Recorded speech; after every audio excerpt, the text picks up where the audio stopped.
Hi. I hope this is working. Apparently I'm live. Okay. Well, I'm gonna hope that people can hear me and that everything is working. I have really no way to test this, and this is only the second time I've done like a live event, live stream stuff. So I'm not incredibly confident about the technology, but we're just gonna stumble along as best we can. So if anybody wants to call out in the chat whether, sound is working for them, video is working for them, okay, that would be great. Oh, great. Okay, it looks like I am being heard by at least one person. And I'm wearing purple lipstick in honor of the ace flag having a purple stripe on it. It's not really like the ace color, but it seems to have been adopted by us, I guess. So I'm just trying it out. So it's really cool lipstick too. Like it doesn't get on stuff. Watch. So I can drink all I want.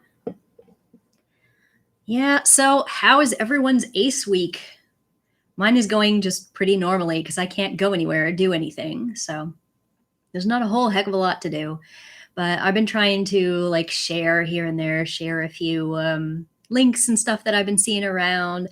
I've gotten a few really nice mentions on like Instagram and Twitter, and people saying that they enjoyed my book or used it during a formative period of their life or something like that, which is always really gratifying and exciting because that's like 100% the whole reason why I wrote a book, is that I wanted there to be a book for people to be able to find. And, the types of people that trust books over online stuff tend to be, I guess, authority figures and stuff like that. They would actually use an excuse like, oh, well, if it's only on the internet, then this is some kind of phase you're going through, or it's some kind of subculture that can't be taken seriously. So, I wanted there to be a book out there for people like that to find, not just to convince them and not just to legitimize it. It shouldn't be necessary to legitimize it that way, but because I know those people control other people's lives and control other people's media. And, so it's a necessary evil, in my opinion. So hello, people. Someone says that they love me. Thank you. I love you too. Even though I'm aromantic, I think I can still love. I'm not doing a whole lot for Ace Week myself besides this. I feel like I should do stuff. I should do more than I do. But if I have a live event, I can at least say I did something. I'm still doing my interviews with just Ace individuals who wanted to come and talk about their specific experience with me. I've still got 2 in the bag to release, but it takes me a really long time to get the transcripts for those ready. That's the most time-consuming part of it. That and, the interview itself. I keep getting a hair in my eye. I hope I didn't lose an eyelash into my eye, and I'm going to be doing this all day. So, yeah. So I've got those 2 projects still coming up.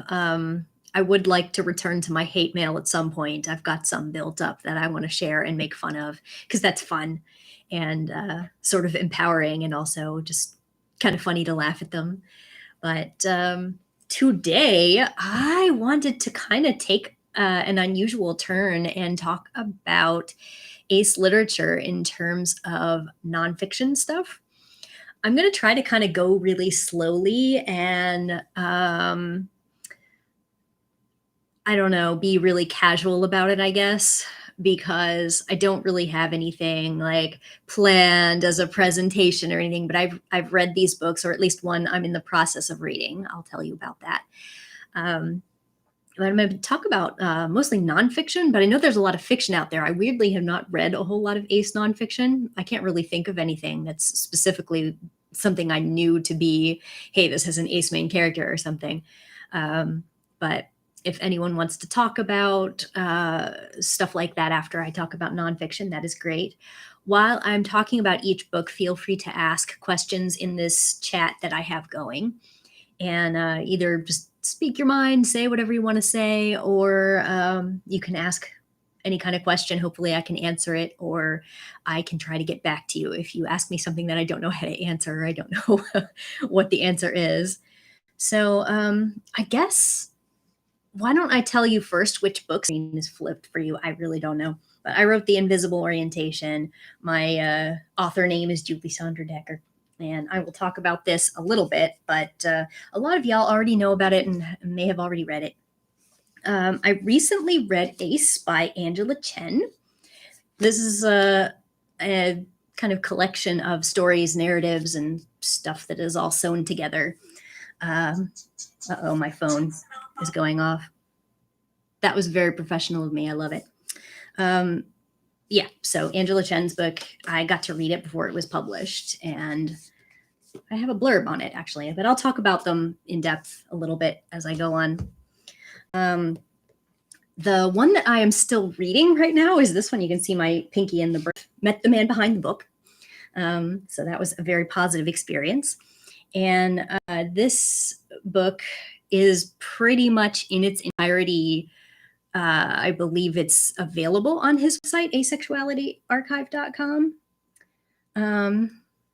Anyway, so I got a little distracted by that. Yeah. Anyway, I'm seeing people say that it's having errors or something. I'm going to see if there's anything. I don't see any errors on my end, so I'm really hoping that it's still working. Maybe it's just chat. I don't know. So anyway, yeah.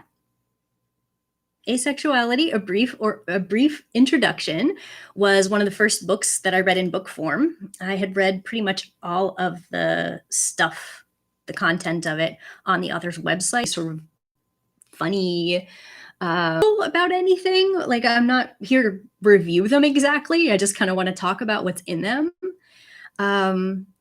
But anyway, it looks like some people are still having trouble with the stream, but I'm getting a couple of messages saying that internet has been unstable or something, but I'm hoping that it will stabilize, or at least it'll be watchable in a replay.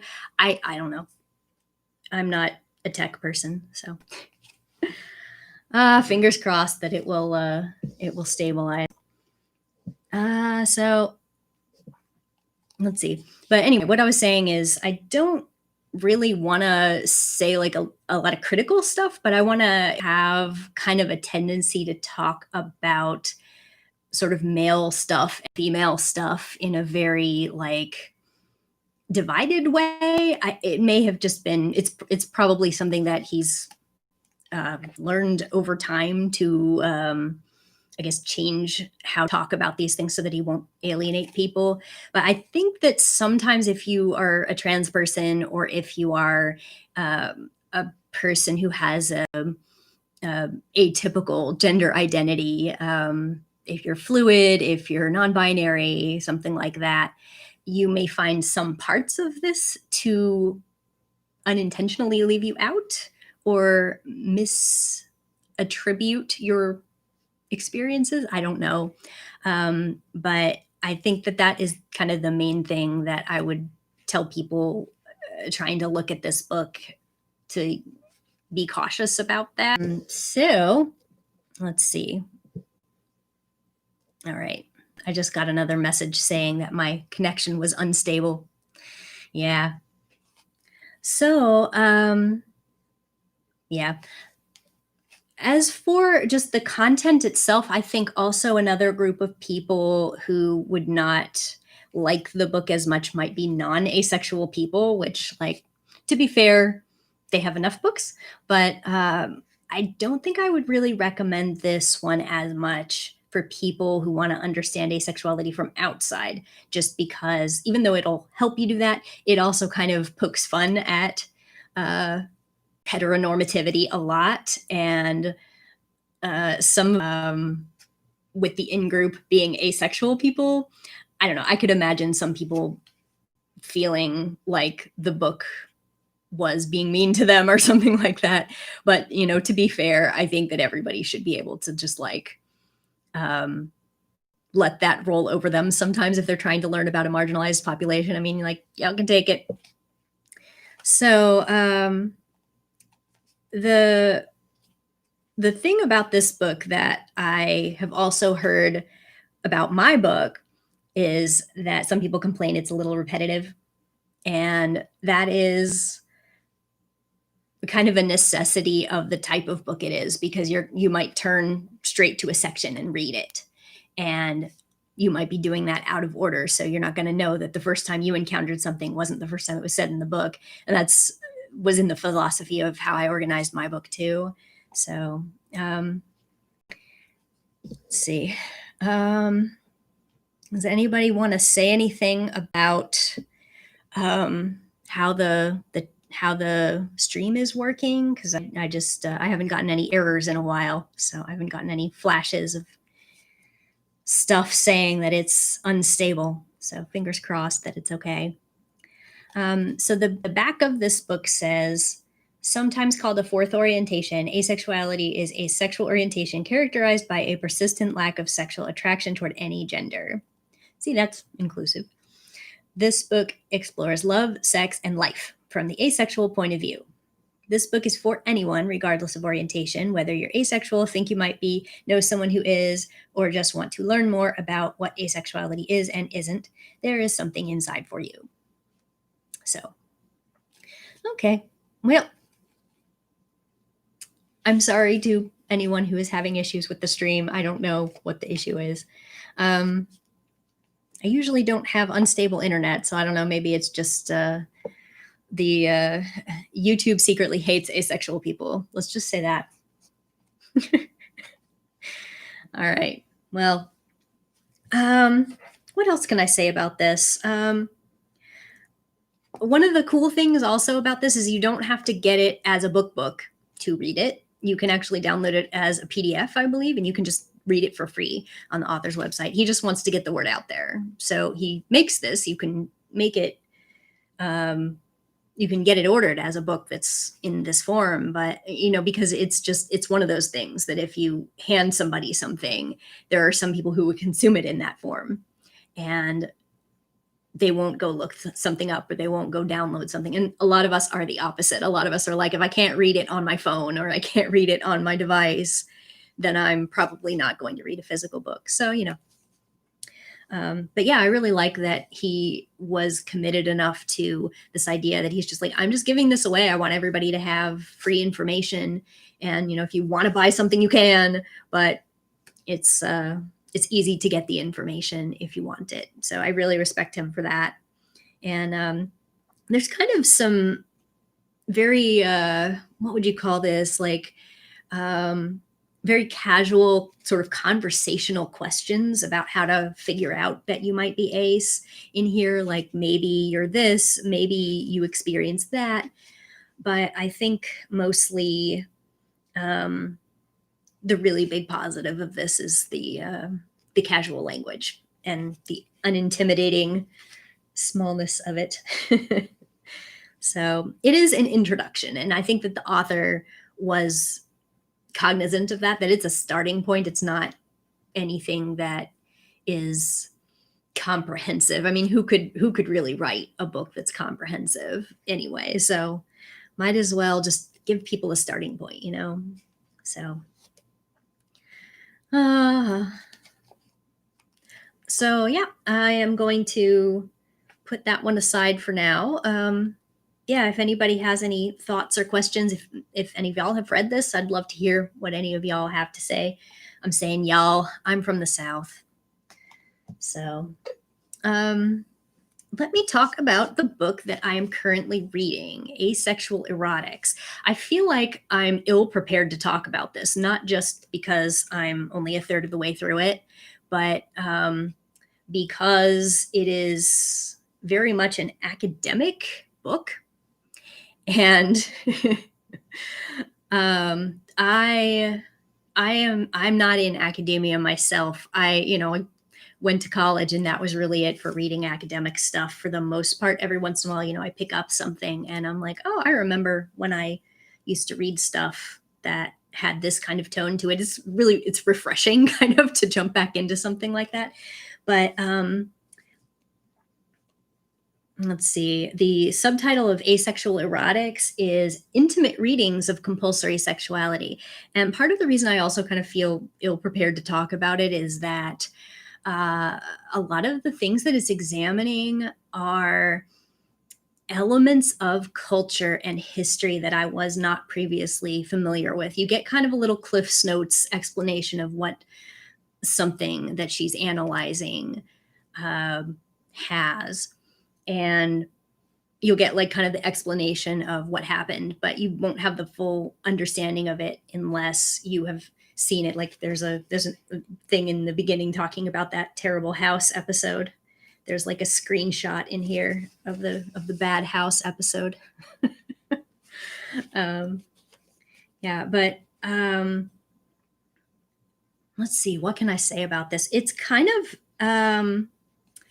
one of the really interesting things about it is that it deals less with asexuality as an identity as it does with how it is part of countering, like it's more political, I guess, like that asexuality and celibacy and radical notions of pulling away from heteronormative sex are these things that can disrupt society and improve things for, primarily we're talking about feminism and women. And the section that I'm on right now is about lesbian bed death. So it's a really interesting examination of stuff that I don't really have the full like understanding from other aspects of my life, having studied any of this stuff. I'm not a media connoisseur. I'm not a history connoisseur. I've only understood it kind of in the most cursory way.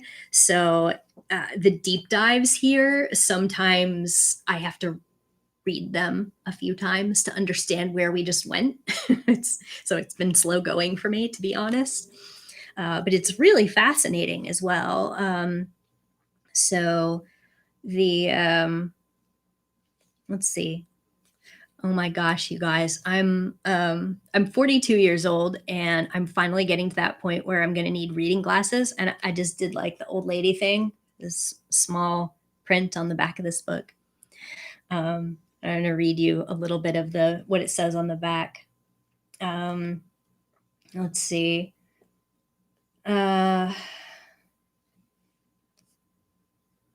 We still okay on the, it looks like the stream may have calmed down.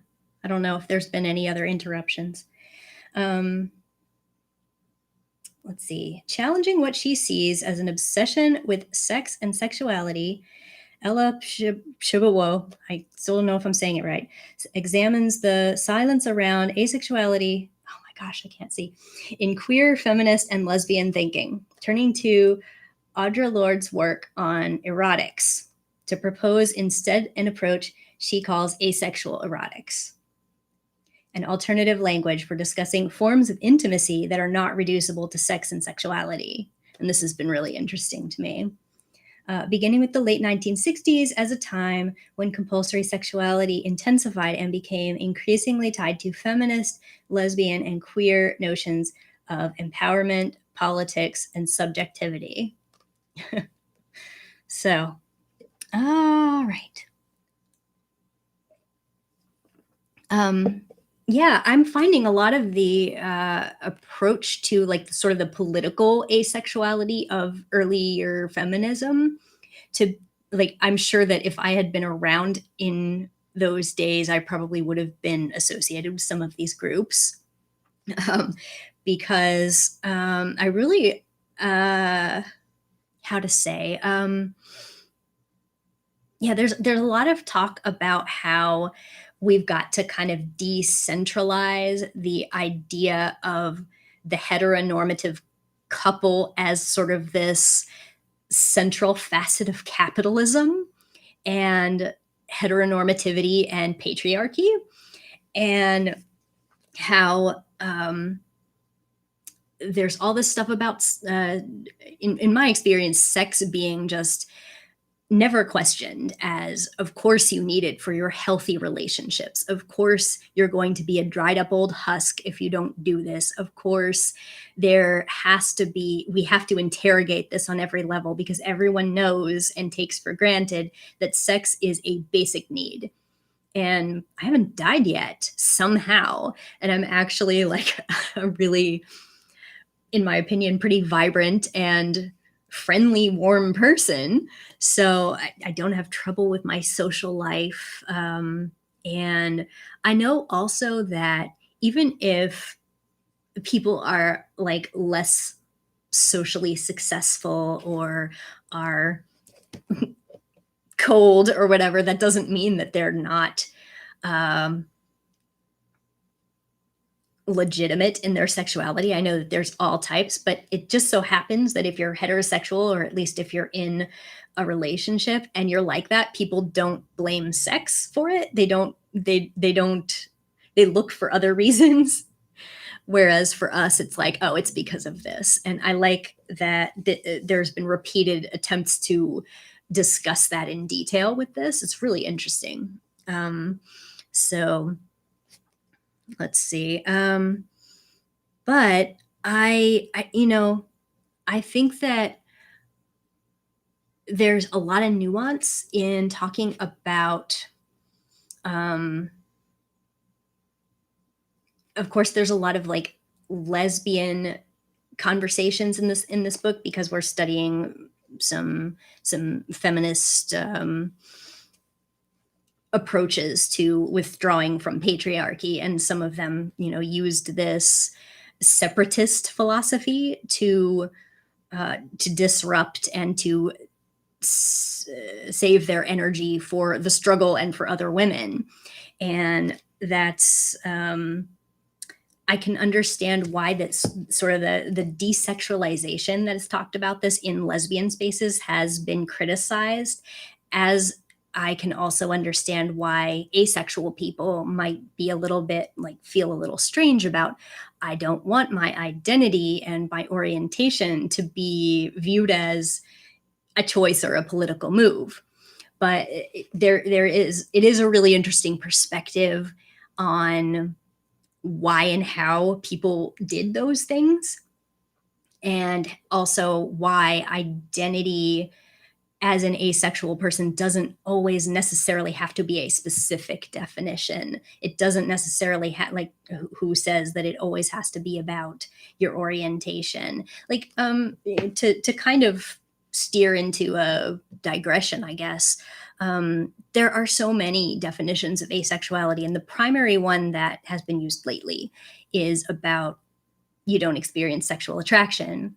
Whereas a lot of us think it's very important, like whatever our behavior is, if they're like, well, I'm asexual, I don't experience sexual attraction, but I do have sex in my relationships. And they'll say, that's really important that you understand this about me, that my behavior is separate from my orientation. And I find that vital to understand about me. And then there's people who are maybe more like me who say both of those things are not interesting to me. I'm sex repulsed. It's not on the table at all. I'm absolutely not going to engage in sex in any of my relationships. And on top of that, I also don't experience sexual attraction. Both of those things kind of dovetail for me. And that's a very important part of my identity, is also that I don't want to be understood as a person who can and would have sex. You know what I mean? So I think that if we get tied into one definition and we enforce that on other people, and we're like, no, you're not real, and no, you're not real, then we really just don't have a functioning conversation about how we can decentralize the idea of sexual intimacy as the glue that holds everything together, and that we don't need to experience sexual attraction, or we don't need to have sexual relationships, or we don't necessarily have to experience it on the same levels or along the same lines that say most typical people do. If we're gray sexual, if we're demisexual, we'll have different experiences. And so all of these things fit into our community and have interesting, important things to say and support to offer. And so I think it's very helpful to look at different definitions of why people say they're asexual and how they use the word asexual and what they feel it means in their life. So that's my that's my digression about ace identity. So I'm just going to take a peek at my comments here. I noticed that the most recent comment on here says screwing to me is insane boring, so I'm not missing nothing. I feel like it's really boring too. Like I'm inexperienced, I should say, but the times that I have been in romantic situations with someone and I'm like, I see where they're going with this. I'm just like, God, really? Can't I just like go watch cartoons? This is not entertaining. There's nothing fun about this. I guess you'd have to have the feelings that go with that for that to be fun. I mean, it just doesn't seem interesting, and nothing makes me think like that would be a fun evening. It really is kind of mind-blowing to me that some people plan their whole evenings around like, gosh, I hope I get laid. I just completely can't relate to it. So yeah. What else we got here? Well,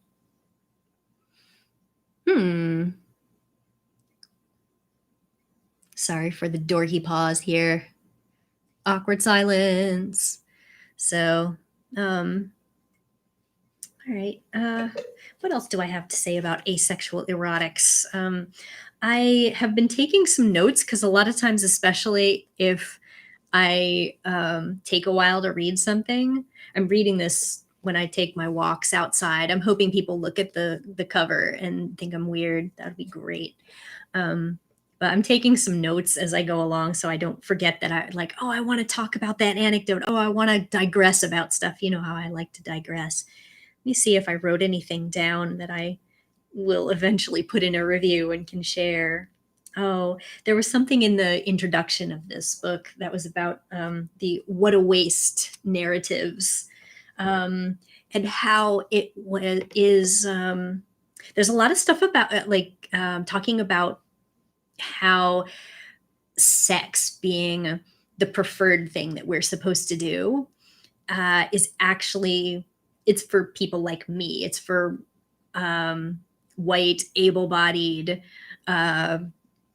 middle class or thereabouts type people. Like they want people like me to engage in sex and make more white babies, whereas sex is actually shamed in a lot of other cultures. And depending on if someone is desexualized or over sexualized in their image because of being being racialized or whatever they are seen as in popular culture, they are not going to experience the same thing as I am, where people will say, oh, it's such a waste that she's not serving capitalism by getting married and becoming a good white upper middle class couple who is going to contribute to the society in an approved way and have kids and spend money. You know what I mean? So, I'm being asked, what do I take notes on? My phone. Especially when it's sunny outside, it's really hard to see on the phone when I'm walking outside. And so I'm like stopping under a tree and typing stuff about not sex on my phone. But yeah, what else did I write down here? Yeah, there's some discussion of how wherever we talk about queerness, there will always be asexuality kind of braided into it because we've always been part of the movement. Let's see. And what else do we have? I have like some notes to myself about things I'm going to digress about when I review this book.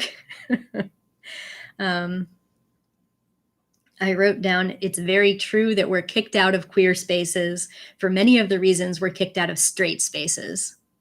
Some of them are letting heteronormativity tell them what their sex is and should be and how their identity should work. It's all about how compulsory sexuality has made us think asexuality is a lack and that it can't be represented in anything artistic or important except as a representative of failure. I'm writing a whole second book over here. Oh, goodness. Actually, let me see if I can milk my notes for anything else cool. Yeah, there's some stuff. The first chapter, because I'm only 2 chapters in, but the first chapter is about kind of early. Well, actually, let me tell you what the name of the chapter was. The Erotics of Feminist Revolution, Political Celibacies, Asexualities in the Women's Movement. And this is what I wrote down about some of that. I said lots of people think free love in the 60s was liberating, but it didn't work that way if sex was part of the way they were oppressed. And it wasn't lack of access to sex that made them less free. People who were experiencing racism, sexism, and homophobia were not liberated by this. Asexuality as political celibacy to disrupt men's sexual access to women, or intentionally using that energy towards other women, but not as lesbians either. I'm going to have to expand on that because I think I was just trying to get my thoughts down.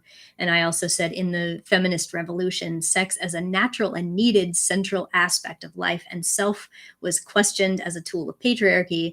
Plenty of non-sexual people are healthy and we don't shrivel up. So you don't have to be healthy to, do you, but it is equally true that asexuality isn't an automatically unhealthy frame of mind.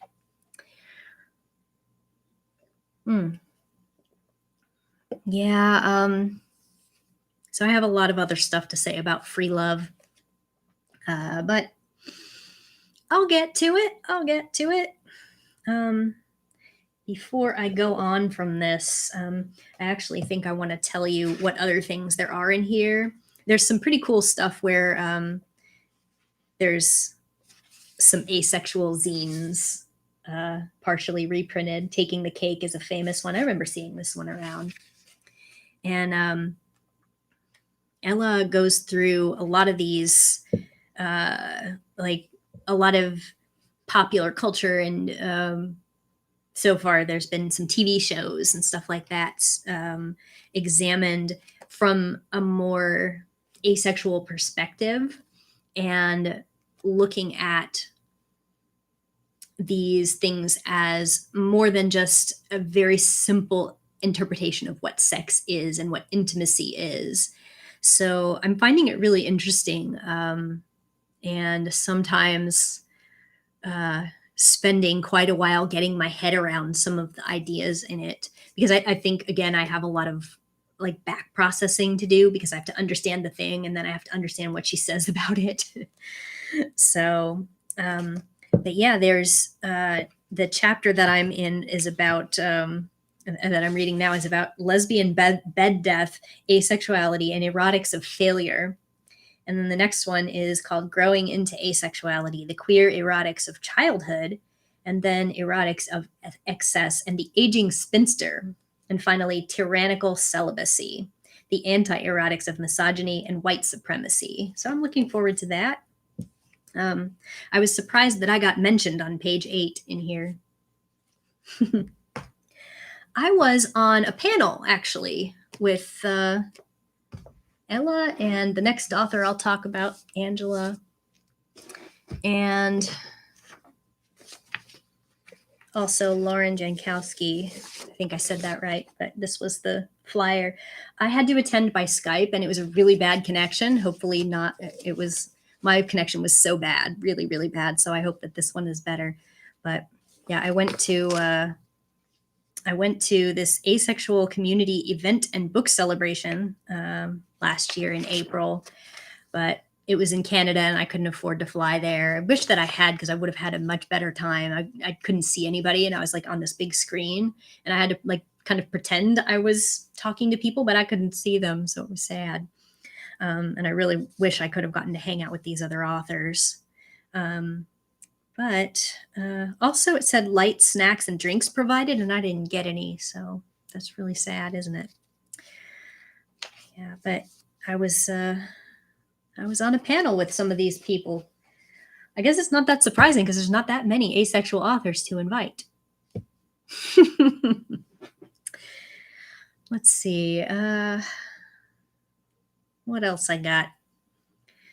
I'm getting please vote texts. I have already voted.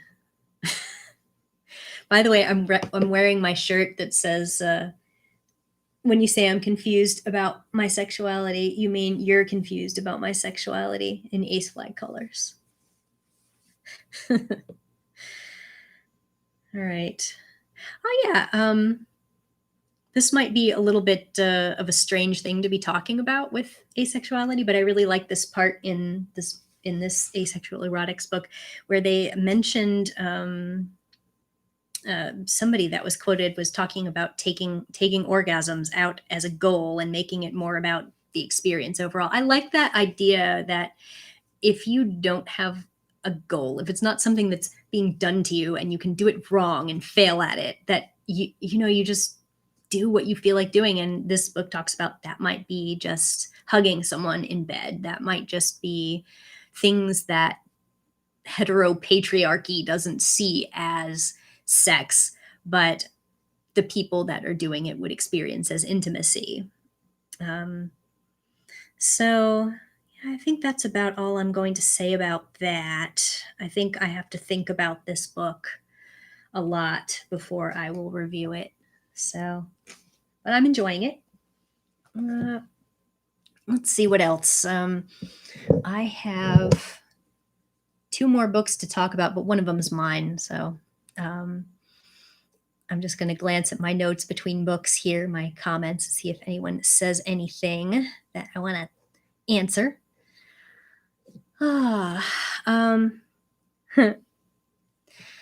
well, one of my commenters wants this shirt, and yay for voting yes. Someone from Canada, hooray. I've been there, let's see. I have been there, I guess it's just twice, and then a third time by Skype if you count it, but I didn't have to make sure my passport was up to date. Oh, goodness. Yeah, so both of the times I went to Canada was for ACE stuff. International Asexuality conferences.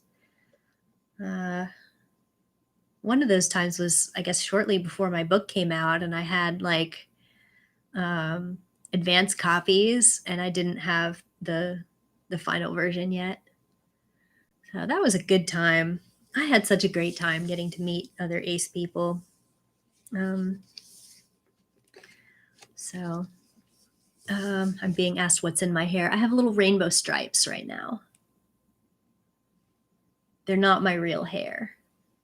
They're just clipped in because I like to change stuff around. And also my hair is super long. So like anything I dyed would take a long time to get out. And then I don't have a lot of good luck with temporary dyes. I've had really bad experiences with them. So yeah, I've got 2 hair things. And then on top, I've got a headband, which I actually bought this headband to go to New York when my book was nominated for a Lambda Award. So I wanted to have some, I think I may have actually, no, I didn't wear this at the Lambda Awards, but I was considering it. I think I brought it in like a Walgreens or something.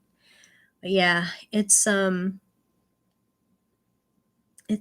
like 4 pieces, and it's vaguely sort of like asexual colors. So I thought it would be cool, but there's nothing that's like actually black on it. So except for the under thing.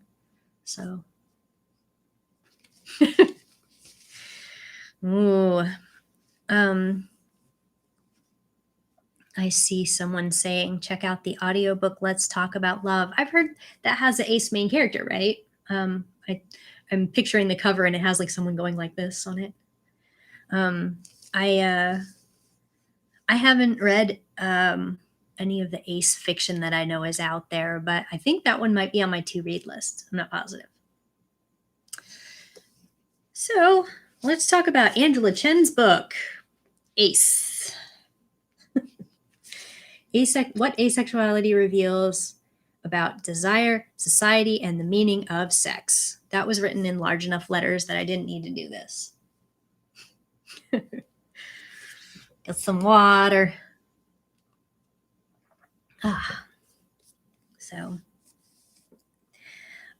So this came out earlier this year, and I believe it came out in September, but I got to read it back in May, and I was also interviewed for it, so there's some quotes from me in it. And this is the first time I was asked to blurb a book, which is pretty cool. And I decided to say yes because I happen to have the time to read it and because it's very much my field, which also means that when you find my book, you also find her book. So I'll read you my blurb. It says, this is my praise for Angela. It says, accessible and eloquently written, Ace sensitively and accurately spotlights an interconnected series of outsider experiences. Few asexual spectrum narratives so authentically and diversely capture the truths, the quirks, the tragedies, and the triumphs of our lives, without alienating non-ace readers or appealing only to one subset of the ace population. Ace creates an inclusive tapestry of validating and eye-opening narratives that will give some readers an experience they may have never had before, seeing our anomalous perspectives and emotions given the sensitive examination and validation we've always been denied. Some other really cool comments on the back as well.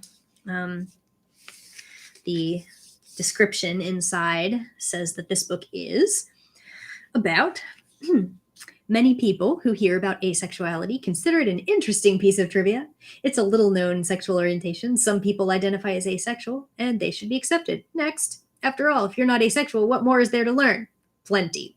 Especially because misconceptions mean that some people are asexual without knowing it. In every place that sexuality touches society, asexuality does too. And the issues that asexuals struggle with are the same issues that people of every orientation are likely to confront. How much sexual desire is a person supposed to have? What does the amount of desire we experience mean about our politics, personalities, and prospects for relationships? What should it mean? The dividing line between romance and friendship seems clear, but what is the difference when you eliminate sex? How do you work through a mismatch of sexual desire in relationships? And I'm not going to read the whole thing, but yeah, that's kind of the thrust of it, so to speak. So yeah, I really enjoyed this. I felt like even though it's like another asexuality related book, it's basically night and day for being compared to my book because it's almost entirely personal narratives. And that's kind of, even though I tried to put in some like text boxes from other asexual people, my book is primarily like divorced from personal experience. It's not about individuals. It's more about collectives and descriptions and definitions and things like that. Whereas this book really like just, it spotlighted a whole bunch of different aces perspectives and interspersed them kind of with the author's ideas and experiences on her own ace journey, like figuring out, okay, my experience is so different from somebody who just never felt any sexual attraction at all or never cared about sexual experiences, so it was really cool to read. And I think that what it really brings is like a huge sort of eye-opener to how diverse our community is, because we can speak in generalities all day, but when you hear somebody say something that you have been feeling that you've never heard another person say, never in media, never in your friend group, never from your parents, it's it's so valuable to just be validated like that. And I think this book can do that for some people. Yeah, I was really excited to get to read this. And let's see, what else can I say about it? Kind of like with the other one. Oops, I'm putting it in the wrong pile. Kind of like with the other one that I read you some little snatches of stuff that I had said about it. I want to tell you some of the things that I put in the review. Let's see. So,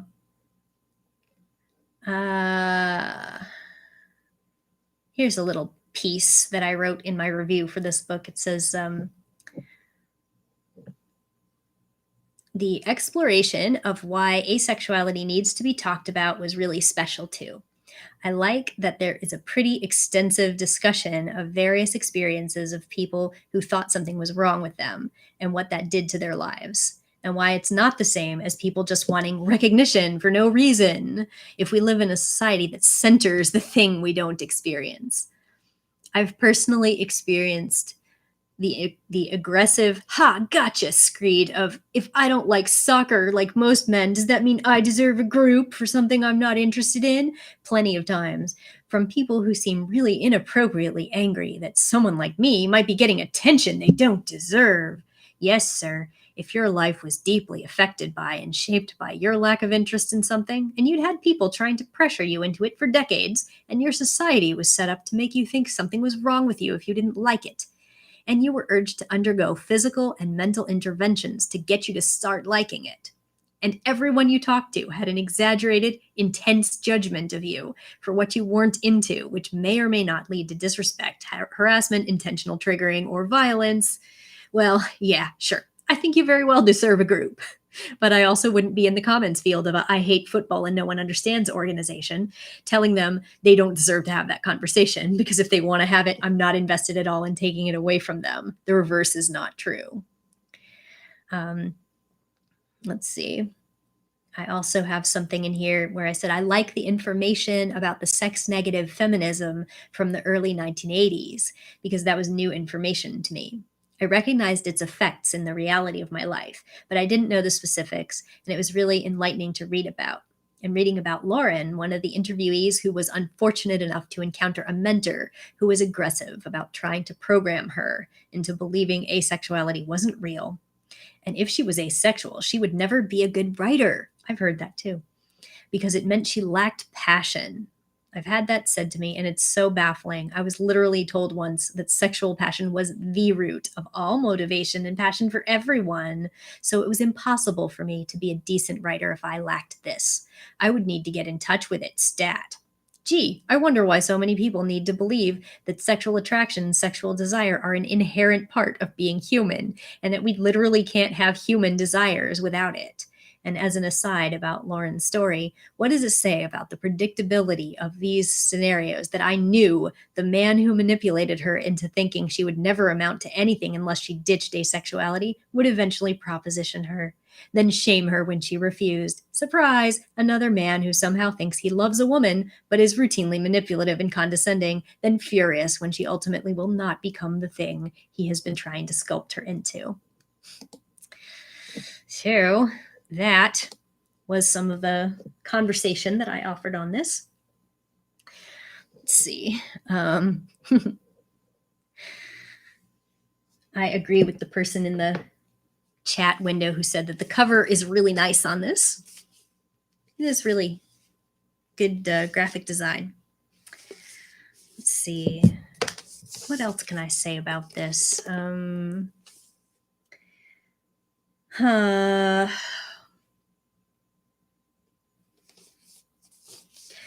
I got to have a few quotes in it, but I don't remember what I said.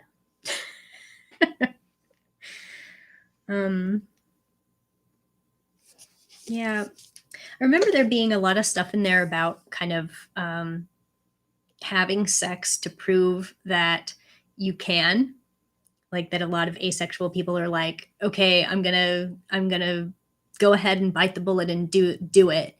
And I guess that's one of the things that the author tried to do, to kind of confront this whole thing, is to experiment with sex. That is not something that I considered doing, but I kind of did a mini version of that when I was in high school, that, I was willing to experiment with the person I was dating.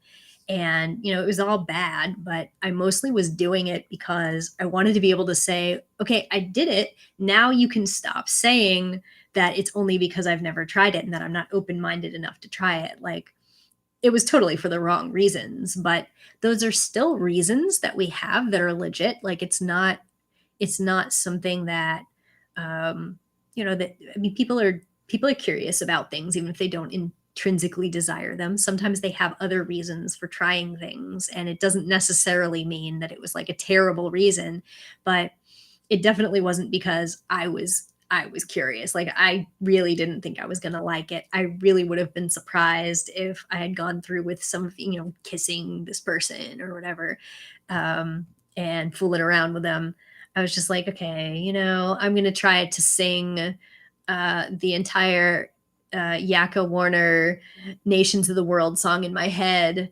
And after it's over, I'll like tell him that's enough. So it was, yeah, I'm just glad that I was not vulnerable enough to believe him when he said some of the really manipulative things that he was trying to get me to believe, that I needed to give him more chances to impress me or something. I don't know. That, I mean, he's not the only person that I ever tried anything with, but this particular person was just very, aggressive. But I'm just glad I wasn't more vulnerable, and like that I had as good of self-esteem as I did, because I could imagine that have just dragging me all the way to whatever he wanted to make me into. I could imagine that happening. And the only reason that it didn't is that I was already in a good mental place. He didn't do anything good for that, but I mean, it was definitely a bad uh, spiral that I entered when I started dating this person. But I feel like there are lots of people who are vulnerable to those things, to those messages, not just because they come from individuals, but because they come from everyone else. I do remember people telling me, you're really selfish for being in this relationship with him and not giving him anything. And I'm like, I'm half of the relationship. He should care about how I feel about this. And if he doesn't, we shouldn't be in it. And a lot of people don't have, I guess, the social support and the mental resources to do things like that, because of just having not heard those messages, or having been vulnerable in other ways, or being marginalized in different ways than I was. So, oof. Someone sees my Gumby poster. Yeah. I've had this since I was in high school. I've had this poster for like 30 years. So good. Oh, so let's see. Does anybody want to ask or say anything about this book? Maybe if anybody's read it. It's new, so I don't think it's in paperback yet. While I wait to see if anyone will say anything about that, I'm going to look for one more quote from my review about this. Let's see. All right, here we go. The discussion of a line between romantic love and friendship love was really illuminating. I related a lot to what the author talked about with regard to compelling female friendships and how they can involve physical and emotional intimacy down to kisses and pet names without it meaning you're sexually attracted to the person, and our cultural obsession with saying you must be sexually involved or must want to be if your care for someone increases beyond a certain strength is really limiting when it comes to relationships so many people really do experience. It has always been really weird to me as the author discusses that sex without love is accepted as possible, but love without sex is treated like an impossibility. I found myself head nodding in response to people saying they've been told it's surprising they're single. Happens to me all the time. As a woman past 40, sometimes "you seem great, can't believe you're single" is paired with "so, what's the secret thing that's wrong with you?" The examination of consent in a relationship was great too. I've had some disappointing conversations with people who literally believe there is a baseline amount of sex they are guaranteed in a relationship, unless the other person explicitly opts out and they agree to that opting out. Otherwise, how convenient. It happens that this decent person's consensus on how much sex they are owed also happens to be the amount and type of sex they personally want. You don't even have to talk about it because the person who won't offer it is in the wrong if they won't. And counseling will always lean toward figuring out how to make the less sexual person accommodate those needs without asking the more sexual person why they feel entitled to expect and demand them from an unwilling partner. I also really liked the nuanced discussion of complicated consent beyond the yes and no binary. The author is also really gifted in using gently accessible language. It was occasionally just unusually artful for coverage of a subject like this, which I appreciated. It really was a pleasure to read writing style-wise, even though the subject matter itself is also an interest of mine. I like that it was clear and readable while still having some voice and personality and some funny phrasing. References to memes or calling people assholes was a fun reminder that this is a delightful person's perspective, not just a recitation of ace-related stuff. There were several revealing sections where the author shared her personal prejudices/reactions and her analysis of them, or her history of growing through experiences she wishes she hadn't had to live the way she did. I enjoyed it and thought it was both an artistic success and understand sexual diversity. Yeah, so speaking of which, yeah, I would definitely recommend this book for non-asexual people too. It's really, it might sound more like someone that you know. So, oh, I'm getting messages saying that it's maybe a little bit wonky in the stream again, but I guess we shall see what happens. Fingers crossed that I don't get tossed off the internet or something. So, all right.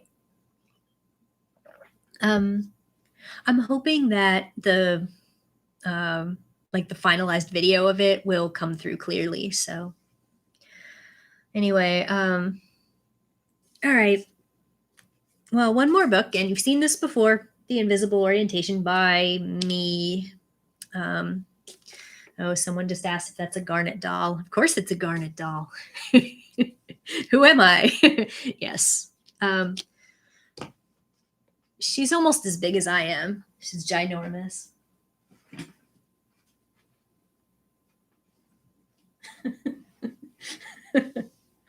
Huge.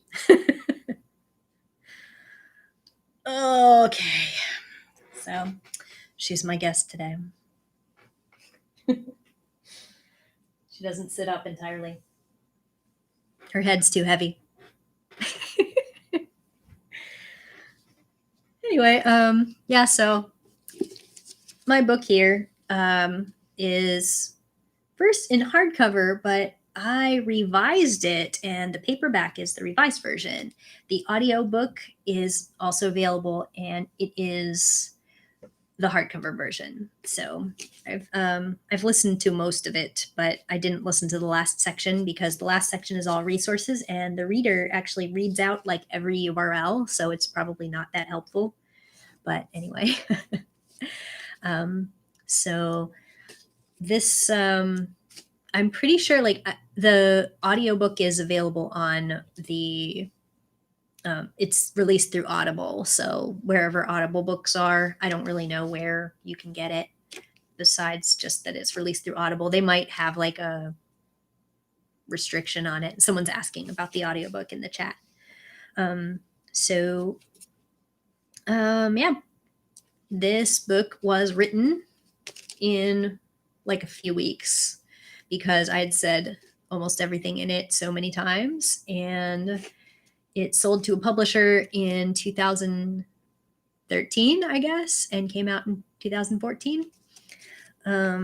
And believe it or not, it was the publisher's bestseller that year, although the publisher's not that big. So it was like a smallish mid-size publisher called, well, my imprint was Carol Books, but it's an imprint of Skyhorse. So the paperback came out later on Skyhorse, if anyone cares about that. But yeah, I found an agent for it pretty quickly, and two publishers offered on it. So we took the better deal. And I really feel like at the time, just even like a year earlier, it wouldn't have sold. Like, people wouldn't have heard of it enough that they would think that it was relevant or would sell. And one of the things my agent said was that this is like, it's an evergreen title, that people were always going to want it, and it's stayed in print. It's in its fourth printing now. So like, I guess she was right, and that's pretty cool. Get a royalty check every 6 months still. It's not huge, but I don't have to do anything, and then I get paid for it. So, but authors don't make a lot of money. So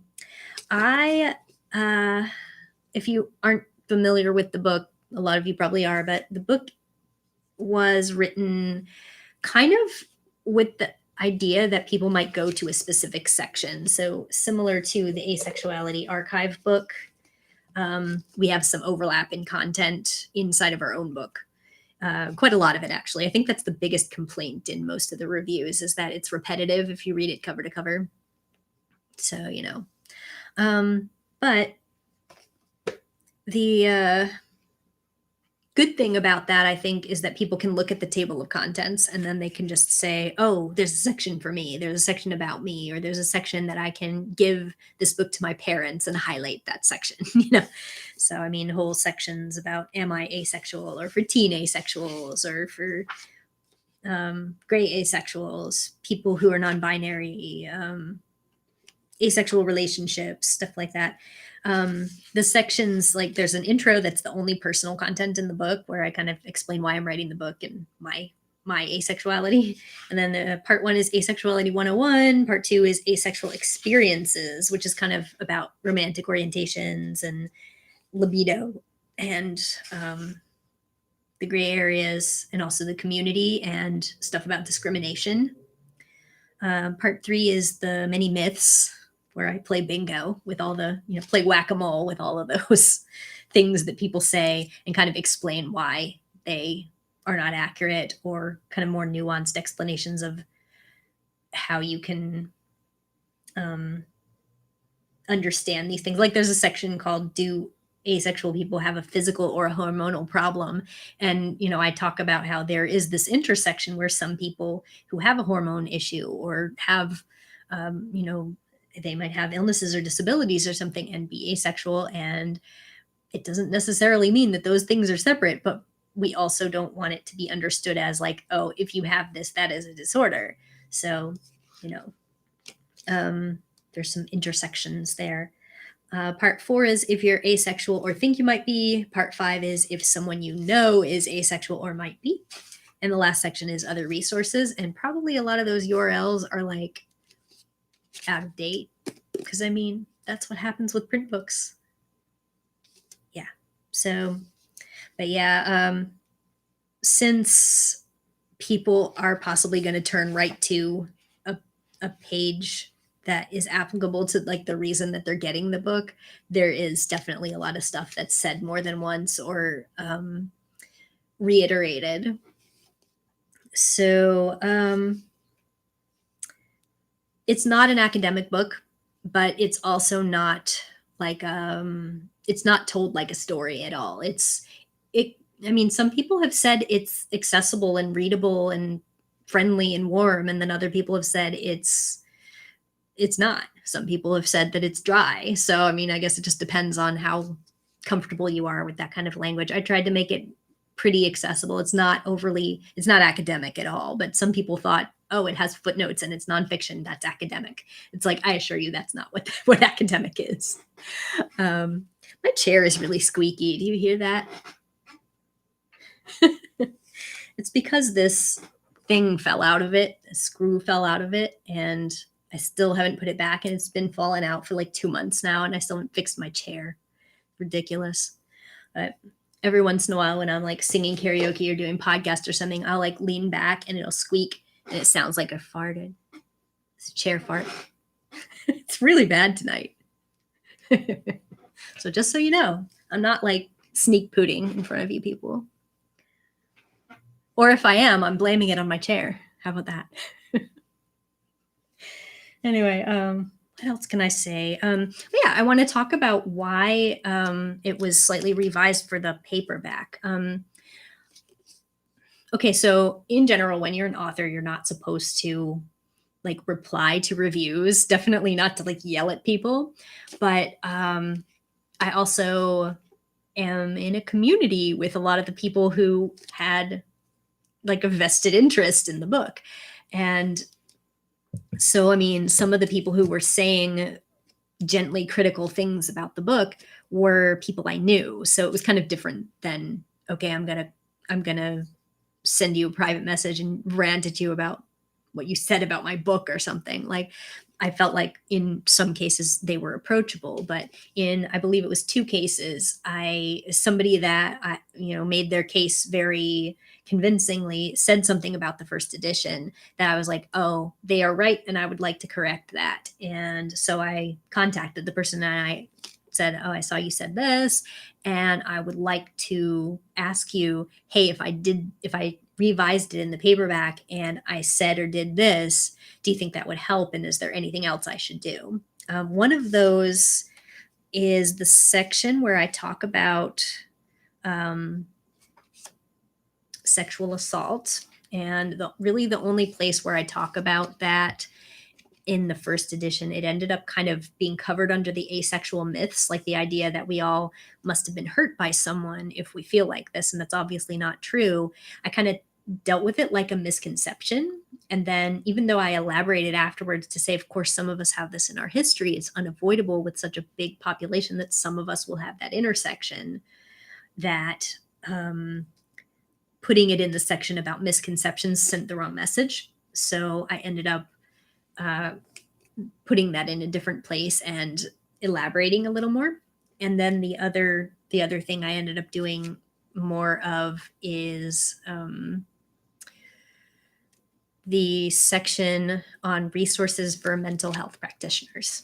So that's really the only difference in there. There's definitely a few things that I wish that I could change now. Like, I don't know, I have a reference to sapiosexual in there, which like I don't know. I have a lot of things I could say about that term. In general, I agree with a lot of the people who have said that's like a weirdly ableist thing to base sexual orientation on. I understand where some people are coming from, that they're trying to say they're attracted to people's minds or whatever, but I think it specifically means that they are attracted to smart people, and that's just, I don't know, it's icky. And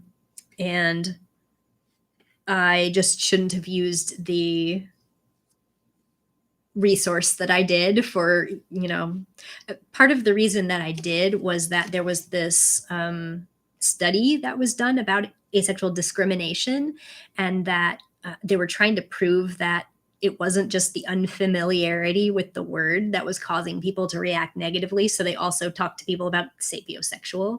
And I think that that's part of the reason that I had incorporated that into some of the conversations in here. Well, not really even conversations, just some charts and stuff. And I definitely wouldn't do that today. I don't know. I am not sure what else. Obviously, I would update the resources section if I could.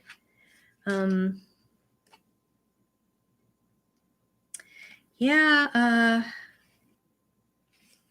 I feel like there are also some terms that people don't really use in here, and obviously things go out of date a lot when you talk about internet communities. So, but anyway, One of my blurbs on the back was from Charlie Glickman, who was my first editor ever that accepted my work. This is a funny story, and I'll tell you after I read Charlie's comment. He says, this book shines a much needed light on an experience that's far more common than most people realize. Julie Decker brings together the many different voices and stories of asexual people, presents valuable information, and offers helpful insight about how non-asexual people can be supportive. If you or someone you know is or might be asexual, read this book. Asexuality is part of the sexuality spectrum, and you need the invisible orientation on your shelves. It's funny because so I got this contact from my friend. I believe this was through my friend Dallas, who said this guy was looking for someone to write asexuality related pieces, and it was not for pay. It was for store credit to the Good Vibrations sex store. So I have store credit. I think to this day I still have store credit to like a sex shop. And I bought a toy for one of my friends once, but other than that, I think really I'd be restricted to, I don't know, buying candy in the shape of genitals. One of my other favorite quotes was from Mark Kerrigan, who's a researcher. And he says, this is a long overdue book. It provides a sense of what it is like to be asexual that can sometimes be missing from academic work. It is a book with potential to make a positive difference to many people's lives and help combat what the author describes as the insidious form of exclusion that asexual people continue to experience. His longer review on his website was really awesome. I really appreciate things being looked at in that depth, you know? So I've gone over 4 nonfiction books.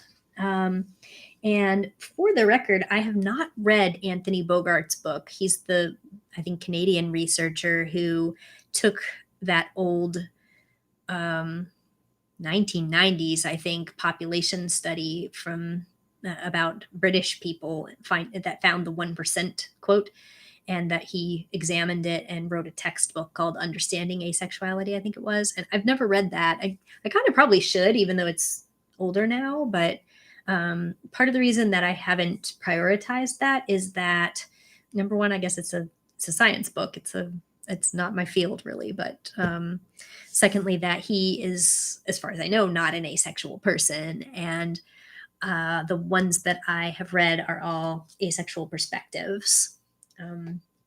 So I think that us writing about us is really valuable in a way that, even though we need people from outside perspectives to find us interesting and worthy of study and worthy of writing about as well, there's something about, you know, your own voices, titles that really legitimizes it. And not that all asexual people represent each other. It's not that I can always speak for you and you could always speak for me, but it definitely means that you're getting an asexual perspective, and at least you're not getting someone who is talking over us, I guess.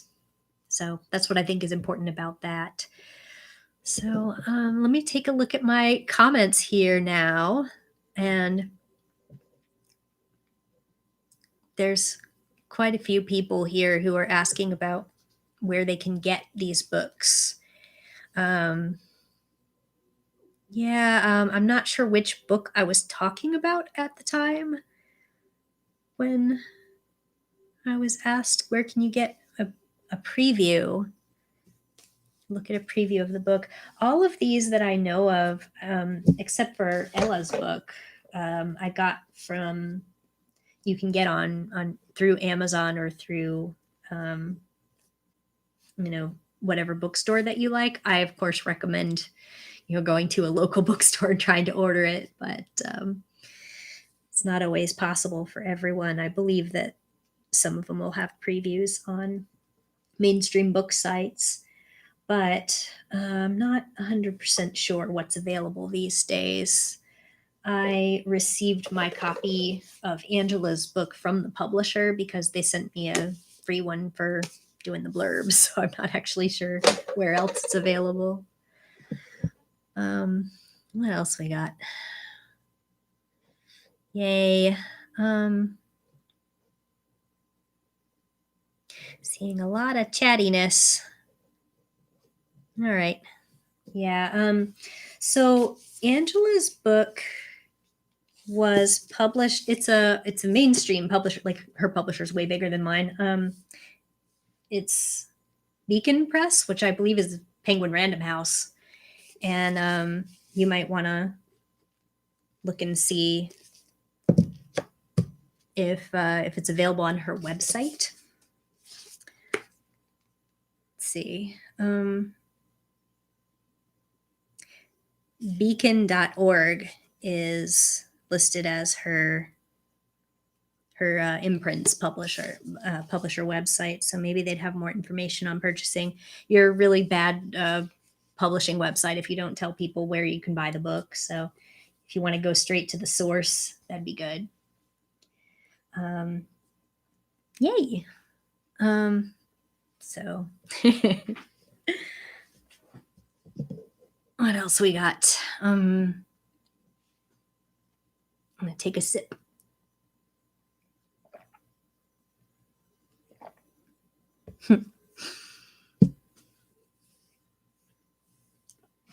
Yeah, a little bit of discussion there about sapiosexuality.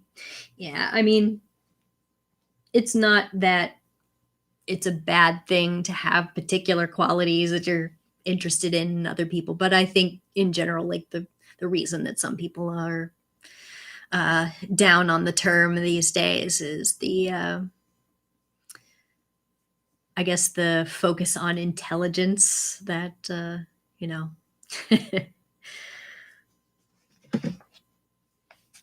could be. The framing of it is often ableist. That's all I can really say about it. But I don't identify that way, and I don't think I know anyone personally who legitimately uses that term. So I can't really ask for their rationale, I guess.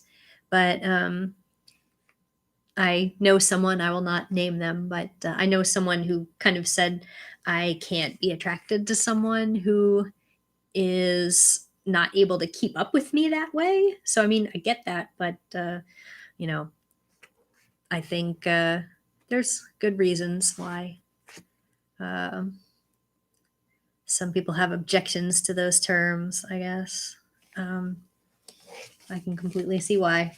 But I want to connect with people on, on my level as well. So I just don't necessarily consider that to be like, there's different kinds of intelligence, I guess, different kinds of values that are mental. So, yep. Yep.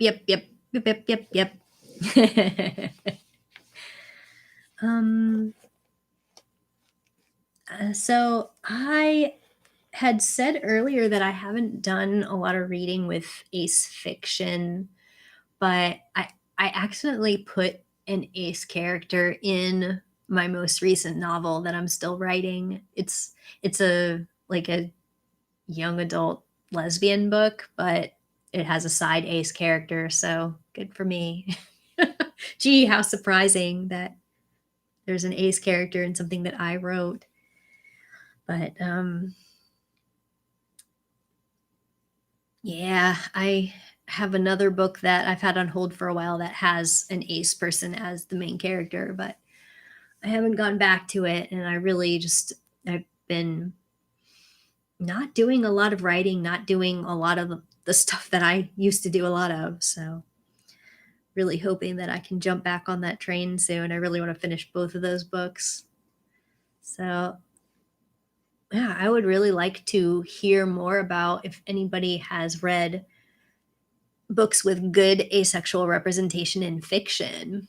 Does anyone have suggestions besides I saw one was an asexual romance that was suggested by someone about when we were talking about the audiobook called what was it? Oh man, I just blanked on that. It's Let's Talk About Love. I just scrolled up to go see it. Probably someone has thrown it in already. So yeah, so Let's Talk About Love I've seen go around, and there's a whole bunch of asexual like lists with asexual characters. A lot of times they're like minor characters in the books. They're usually not the main character. And sometimes they're not by ace people, but I've seen a few. I've actually mentioned them. I think I had a list of some of the older titles anyway. Let me see if I can find them.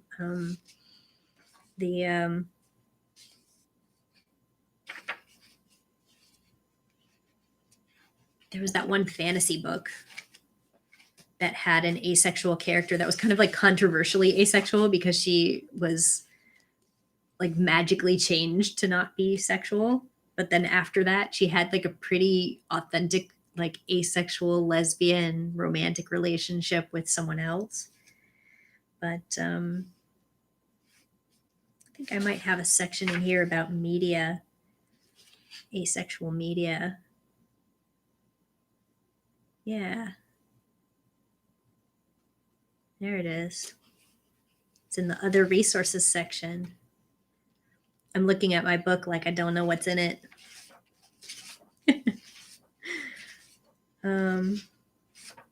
Academic stuff, published papers, video stuff, channels, ace blogs. Yeah, I guess that's not where I talked about ace media.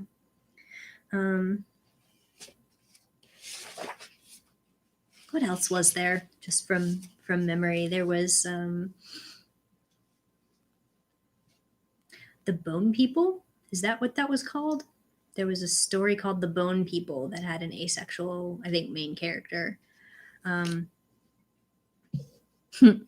Someone is asking me how I accidentally put an ace character in.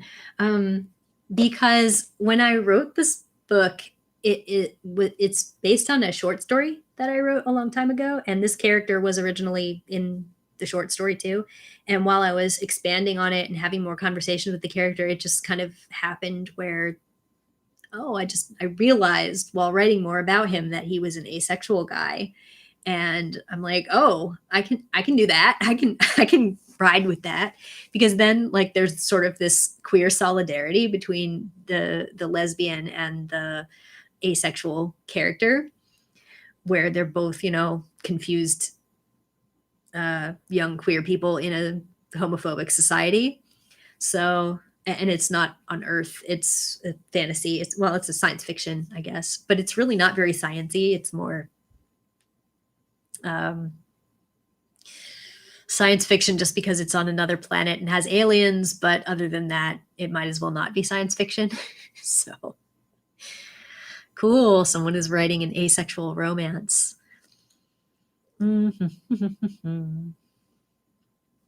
Yeah. There's been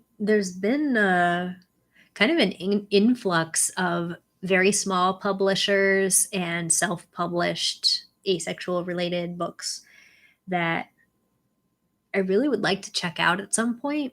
And I've definitely put some of them on my to read list when I have the chance, but I need to like make more of an effort to do that. So here's something cool. Asexual zines. So I got a bunch of these zines a long time ago, and I never read most of them. Somehow I just opened the box they were in, and I was like, oh, this is where these were. So this says Asexy Life.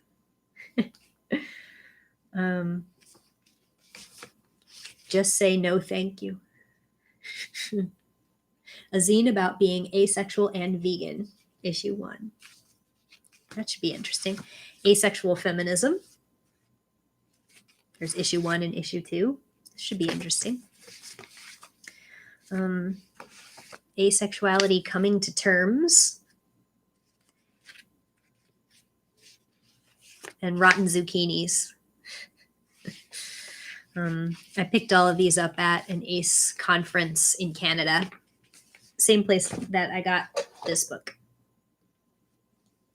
So, but they generally say on them, copy and distribute freely. So if I am able to Google these titles after this is over and find out where they are, I can link them in the description. But I don't know. I think most, if not all of them, are probably still available. But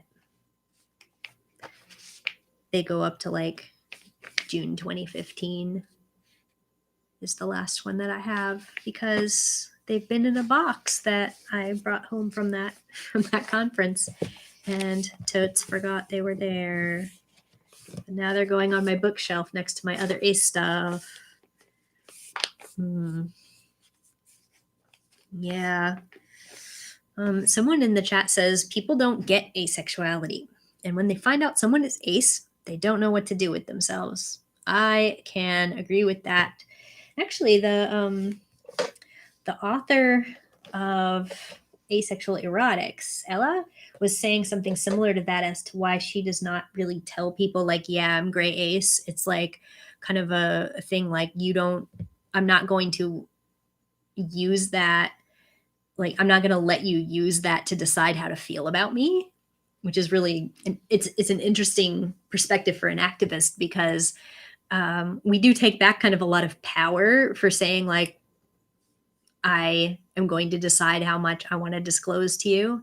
And regardless of like how you're going to process this sort of, or I can help you process it in the general, but if you're going to treat it like this is something that you need, that you deserve to be like educated by whoever you demand the education from, then it's just going to,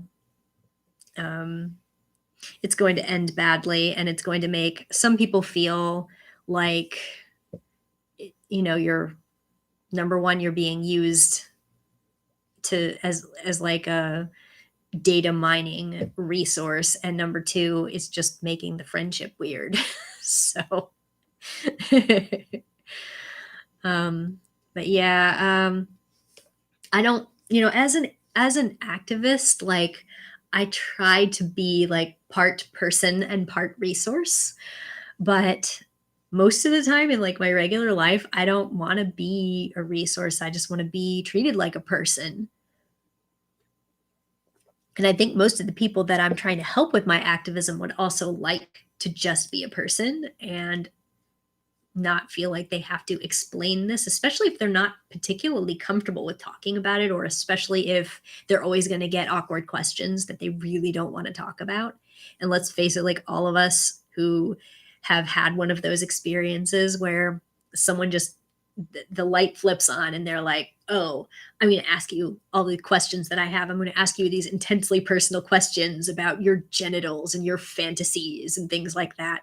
And it's like, hey, wait, I didn't say that I am good with that. I'm not having this conversation, you know, but then they'll get all like shirty about it and like, well, I just want to understand, and how can I be educated if you won't help me, and la, la, la. And I'm like, well, you know, I'll get you a book. I literally wrote one. Yeah. Yeah, you can always refer people but the problem is like, if you refer people to someplace else, sometimes people will be offended, or they'll start challenging you and be like, why are you uncomfortable talking about this? What have I uncovered? Am I upsetting you? Am I making you anxious? Oh, are you triggered? I hate when people say, oh, are you triggered? It's like, not particularly, but don't use that word like that. It's not a gotcha. It's not a good thing if you're upsetting me, or you're unrepentant, that you're making me so uncomfortable that I want to go away from you. You know, like you haven't won anything. You're just a jerk. So,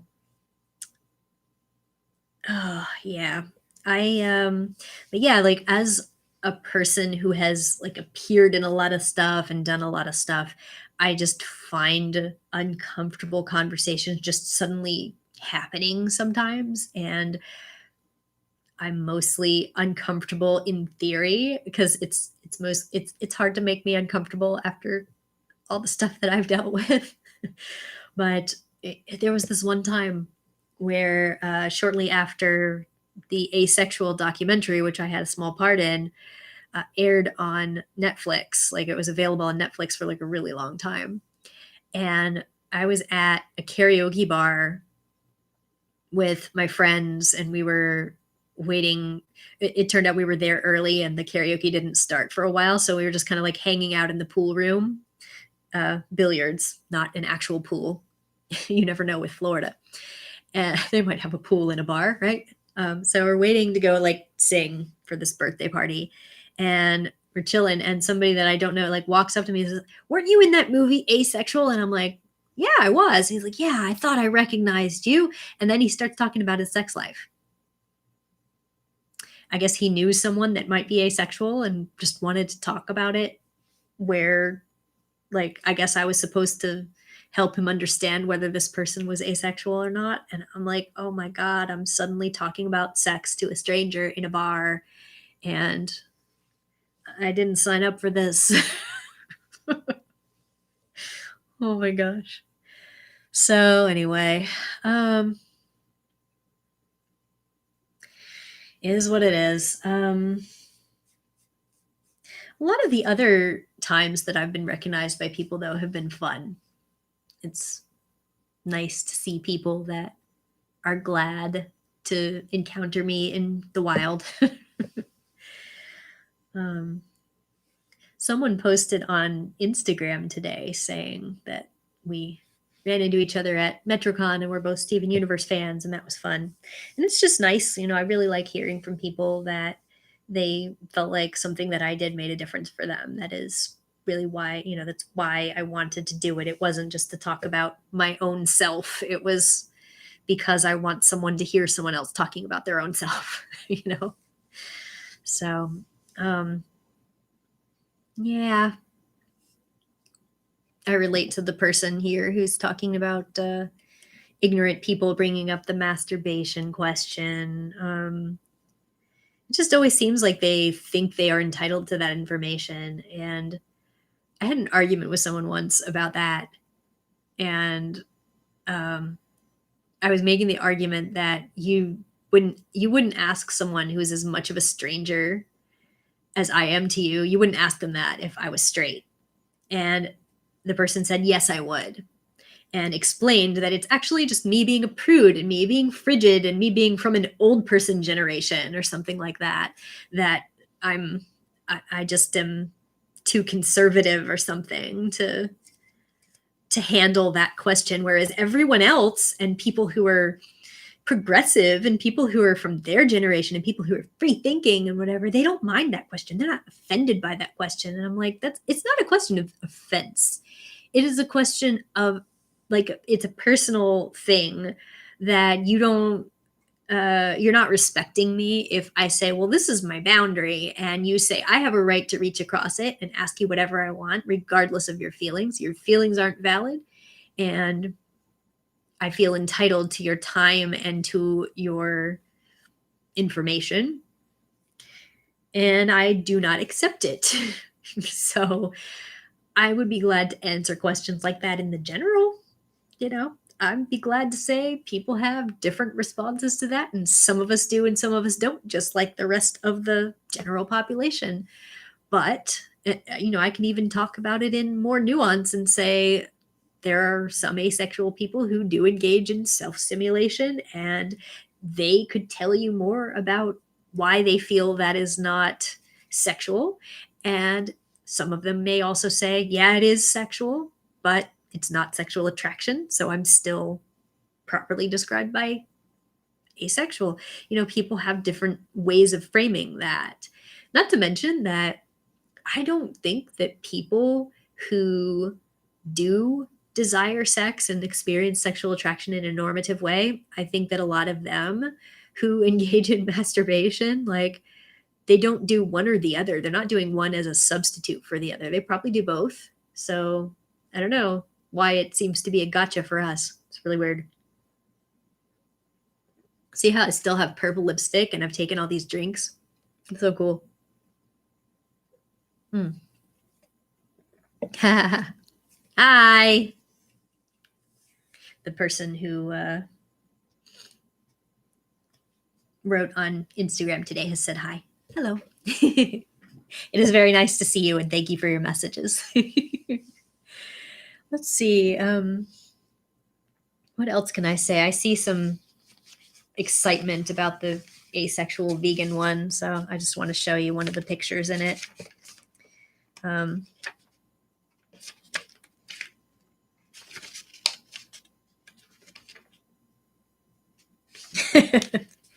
They're a little bit too dark to show up probably because they're copied and copied, but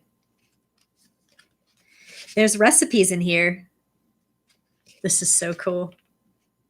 There's a picture of the Teenage Mutant Ninja Turtles. I don't know why. Turtles.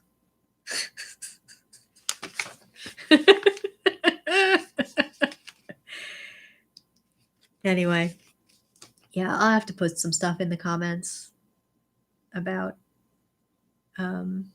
where you can get these zines if I can find them. Oh, so let's see. Let's see. I haven't really seen a whole lot of activity from the chat regarding like any fiction or anything anyone wants to talk about besides what I've already talked about. Does anyone want to throw up like questions or things that you want to talk about or stuff that you'd like to ask me? It doesn't have to be about books. I'm just kind of moving into the general Q&A and general ACE hangout stuff. Or if anyone wants to share an anecdote or whatever, I'll just mine the chat in a couple of minutes to see if anybody wants to talk about anything. Check out my coffee cup. This Stephen thing.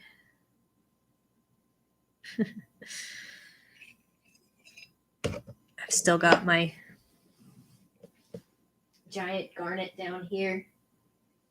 Oh, who's as big as me. Almost. Her head's a lot bigger though. I went to a convention dressed up as her.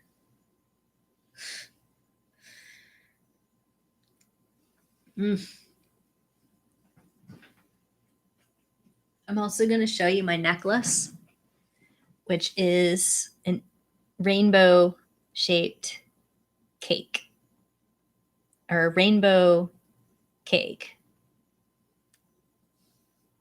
So this I bought from one of the artists at MetroCon, which is a local Tampa nerd convention. It's supposed to be an anime convention, but it's a lot of other nerd stuff as well. So let's see. Someone wants to know what is the name of the vegan book. It's not really a book. It's just a zine, but it's called Just Say No Thank You. And this says issue 1, so there may be more. Some of the pages in this are upside down, but the person has an email address in here to get in touch. So I'll put that in the description later too. Oh, yes. Someone would like to know, how do we celebrate Ace Week if life in general is stressful? Good question. I'm kind of in that position right now. I went back and forth for a long time about whether I wanted to do anything for this because I just have a lot of stuff going on. And, you know, I'm working full time, but I'm working from home. So trying to stay safe. Yeah, there's stressful stuff going on in a lot of aspects of life, particularly politically, and some other stuff that I won't discuss on camera. Nothing too scary in my particular place, but you know, there's just ongoing stress with some family stuff, I guess. And it's hard to feel celebratory, I guess, sometimes. One of the ways that I like to do ace stuff when I'm kind of not feeling it is to share stuff that other people have done or stuff that I did a long time ago and like reshare it because it's probably new for someone. And that way I don't have to like focus on making new content or researching anything or saying something particularly inspiring. I can kind of just say, been there, done that, and it's new to someone, and maybe do like one or two tweets or one or two posts on whatever I've done that's essentially like recycling or adding a couple of sentences of why this is important to you. That's one thing that you can do. And another kind of fun thing to do is just to gather some joy for yourself looking at introduction posts on ace communities, trying to see like just people being glad to have found others and glad to have discovered things. It's really a nice pick me up to help you like feel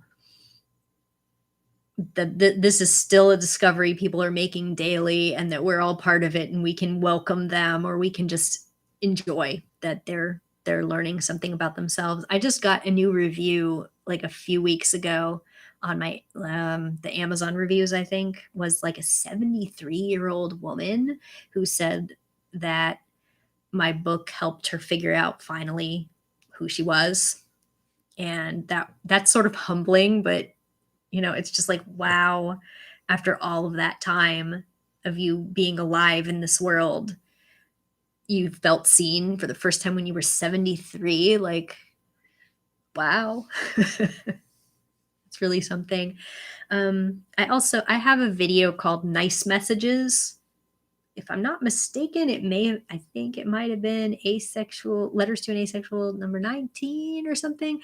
I'm probably getting the number wrong, but if you look for Nice Messages on my channel, I have a really nice compilation of nice things that people have said about asexual activism and specifically to me, but it's really inspiring to see all those people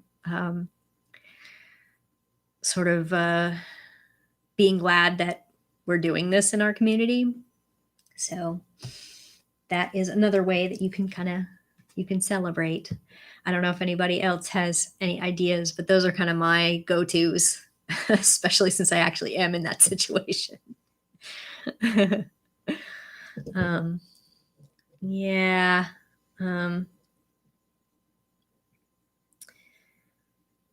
What else? Someone says, what are the best resources for learning about ACE history? There are a couple of good videos on YouTube that are recorded videos from talks that people gave. Let me see if I can quickly be a dork and Google that. It's the Asexual Conference history. Oh, I might have to do it on YouTube, but I went to this lecture and it was great. Asexual history. I'm not sure if I can find it. I mean, I know y'all can also Google, but it was specifically at this asexual conference that I went to.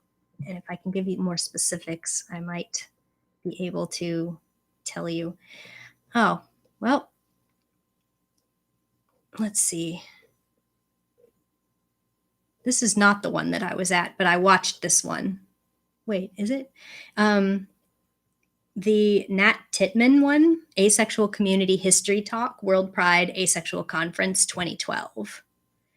Nat was the founder of the Asexual Live Journal community, so that would be an interesting one to watch back in the day. But the one that I watched had like much older stuff. Looks like Amelia Ace made one. That's cool. That might be it. History of Asexuality and the Ace community. So Yeah. Yeah, there were a few, but yeah, it's kind of cool to like listen to people talk about early online communities as well. I made like a website in 1998 or something. Like, I guess it started as just one rant that was around at the same time as like Haven for the Human Amoeba and Organization for Anti-Sexualism and stuff like that. These early sort of like news group based and I don't even know, like forum based asexuality places. But yeah, there's some interesting like early internet history stuff. But asexuality was, if I recall correctly, it was discussed in some really early, like 1977. That was before I was born. I was born in 78. I think it was like 1977. There was an article that was discussing it, academic in an academic publication of about female relationships, but I don't remember the title of it. But it's been around for a long time, been discussed, and sometimes the word asexual was used in like early queer activism. It's really cool. So maybe some of those videos would cover that. Oh, what else have we got? Woo. Uh-oh, someone's talking about TERFs. One of our chat people says I had a TERF on my Twitter comment box telling me asexuals don't deserve a letter in the acronym. I had one like that a while ago where someone said that asexuality was anti-feminist. And I wouldn't have been surprised if the person was a TERF, but they weren't using specifically that tactic. But they were basically saying, you know, you should be ashamed of yourself. You're dangerously like contorting the female sexuality, and this is pathological, and how dare you make people think it's okay to not want sex, and sex is beautiful, and you hate lesbians. And I'm like, wow, okay. Look, if you can't ever say no, then you can't say yes. You know what I mean? Like, even if you're always saying no, it's about choice, not about you're free to have as much sex as you want, as long as you want some. I mean, kind of goes back to what I was saying earlier about free love not exactly being the liberating experience for some of us that it was for others of us. Yeah. I don't like TERFs. Ugh. Ooh. Yeah. It has limited effectiveness to tell people like that they should educate themselves, because of course they should. Oh my gosh, but they don't think that they're ignorant. It's really terrible. I don't have really great advice on dealing with people like that though, because they're here to make your life worse. And you can smell the flavor on them when they try to engage with you. You can tell that they're there to like abuse you and hurt you. And, you know, I have found lately that I've been blocking and disengaging a lot earlier than I used to. I put up with less crap. And I think that it's just that I've started to realize that they are here to get that reaction. They are here to upset some triggered snowflakes. You know what I mean? Like, that's what they're thinking. I'm gonna go after these people and hurt them and make them be afraid to speak. And most of the time, if I say anything at all, I'm like, it is disappointing that you are this invested in my sex life when it has nothing to do with you. But I can already tell that you're not here to have a conversation, so I'm not going to try. Really bad.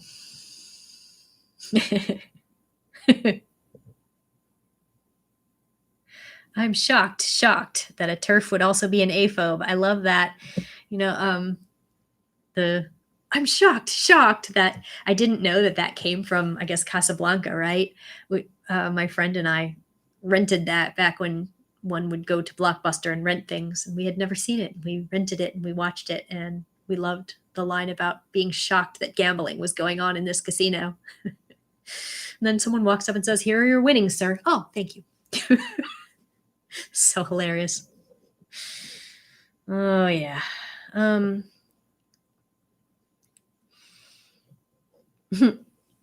Exactly. Someone is in the chat is now saying, who does like TERFs? Certainly not me. For anybody who doesn't know that term, it means trans exclusionary radical feminist. So, you know, they believe that trans women are not women. And, you know, sometimes they use the term gender critical. I guess they're trying to legitimize themselves. But, you know, feminism is for everyone, and women's rights are for all women. So anyway,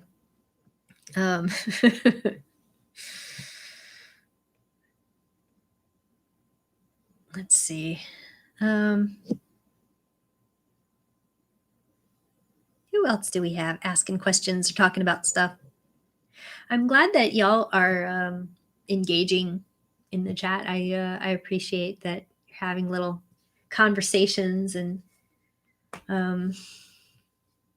being active in there, because it gives me something to look at when I run out of things to say. Mm-hmm. Some good discussion here too about the projecting being shamed for sex onto asexuals. This is actually something that I also have engaged with kind of LGBT, not necessarily ace exclusionists, but people who felt that our struggles are not very similar, I guess. And this person was kind of talking about, it's really hard to look at you guys and know that I was told, you know, this was someone who was gay, said like the only way that I could save my soul, or the only way that I could be a decent person, is to abstain from sex, and that you're basically the ideal, and you're trying to say that you're oppressed, when my whole experience of being oppressed is being told that I should be like you. And of course that misunderstands asexuality as celibacy, and it misunderstands that asexual people are not having a straight person light existence. It's not what we are, and many of us are visibly queer, and many of us will feel in society very much like the straights don't want us either a lot of the time. And even people who are hetero-romantic and in a straight passing relationship, or they're in some kind of other relationship that is interpreted as straight or heterosexual, that people don't leave them alone either. They're like, oh, you're not having sex right, or you're depriving your partner, or there's something wrong with you, or you need to go to a sex doctor, or there's something wrong with your partner because they're okay with that kind of thing. There's just so much more out there in the world, and they really are inappropriately invested in how we experience our lives. They're inappropriately fixated on there being a one right way. And it just isn't. It just isn't true. And it isn't true in other aspects of life either. So the kind of fixation on sexuality needing to look a certain way is very selfish, and it's very egotistical, and it's very wrong. So that's all I have to say about that.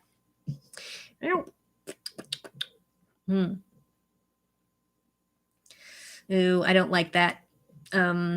When people say that ace people want to be oppressed.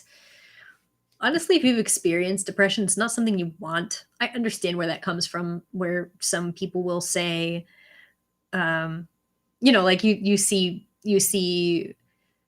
say people from a majority religion will say that they're being oppressed if everyone doesn't automatically use their holiday greetings, stuff like that they want to be oppressed. I get where that comes from, but I think it is based on a misunderstanding of how oppression or marginalization specifically will look for ace people, that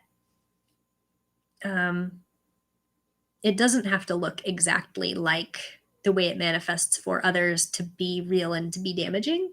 And I've used this analogy before, so bear with me if you've heard me say it before, but one really good analogy for why asexuality related marginalization doesn't look like it does for LGBT and T is that you can say, okay, you're not going to get punched for coming out of a gay bar, and we're going to say we don't have an ace bar to come out of. So, yep. What else? Yeah, yeah, I definitely agree that they don't really understand what we're trying to say when we talk about like oppression, I guess. That's kind of a difficult word because sometimes it's appropriate and sometimes it isn't.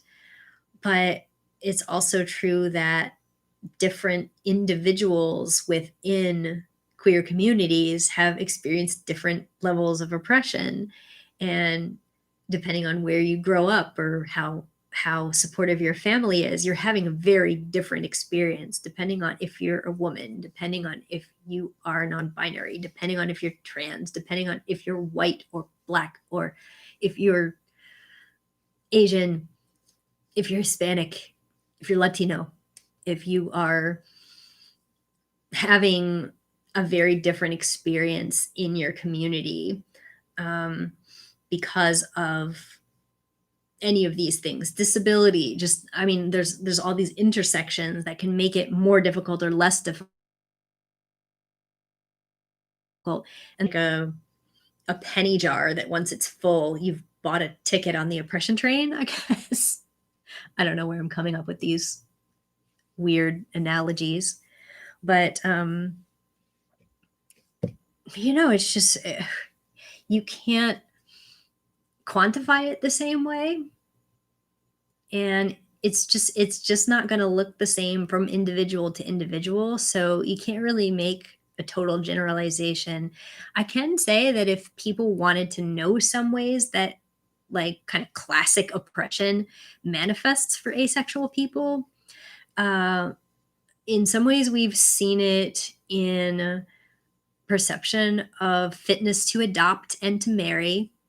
And I have stories about those things where, there was an anecdotal conversation about this asexual couple that said that they wanted to adopt because they didn't want to have sex to create a child, but they wanted to be parents, and they were rejected because if you're asexual, you are not fit to be married. But that was supposedly within the rights of the adoption agency that said that because they were a private organization. There's also the issue of compulsory sexuality, like that people assume that if you're really married, you are having sex, and that if you aren't having sex, that proves that your marriage isn't real. And that has been an issue in some international marriages when somebody is from one of the countries that gets interrogated like that. And if they think that you're not having sex, they might think that your marriage is false. There's, and then there's also like the stuff like that can happen between the partners, where if they get married and one person turns out to be sex averse, and they may not have even known, but that sometimes marriages can be annulled because sex didn't happen. There are laws on the books still in some states that you have to consummate a marriage or it's not real, and it's usually not invoked. But somebody who expected to have sex in a relationship, in a marriage, who is now finding out that the person is not consenting, they can sometimes invoke those laws. And I will also say, of course, that that doesn't only apply, obviously, to ace people. There are lots of other people these can hurt, and it doesn't apply to all ace people because there are some ace people that will have sex. So,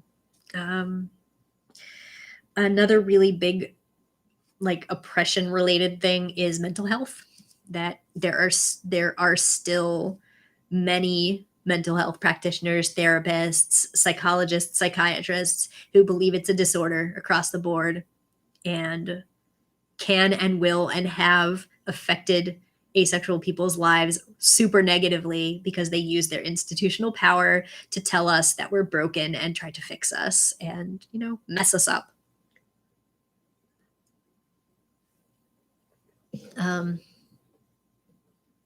What else? We have some people talking. I see someone sharing a question about isn't there a something about aces not being allowed to rent places? I don't know why, but yes, there was. There was a study. There are some issues, I guess, with the study. It's been questioned, it's been criticized, but the basic thrust of it was one of the questions was, would you rent an apartment to an asexual person? And we actually were as a group, asexual people were more discriminated against than LG and B. And the idea, I guess, was that we're probably criminals or we're probably socially really messed up and we're going to be a problem tenant or something. We're not normally social because of that. And so they're worried that we're going to turn out to be a serial killer. That's the whole dehumanization aspect of asexuality that's applying there, I guess. So yeah, the idea that we're not friendly or that we're not really members of society, that we're weirdos, and that it could be in a dangerous way. That's what fueled that, I guess.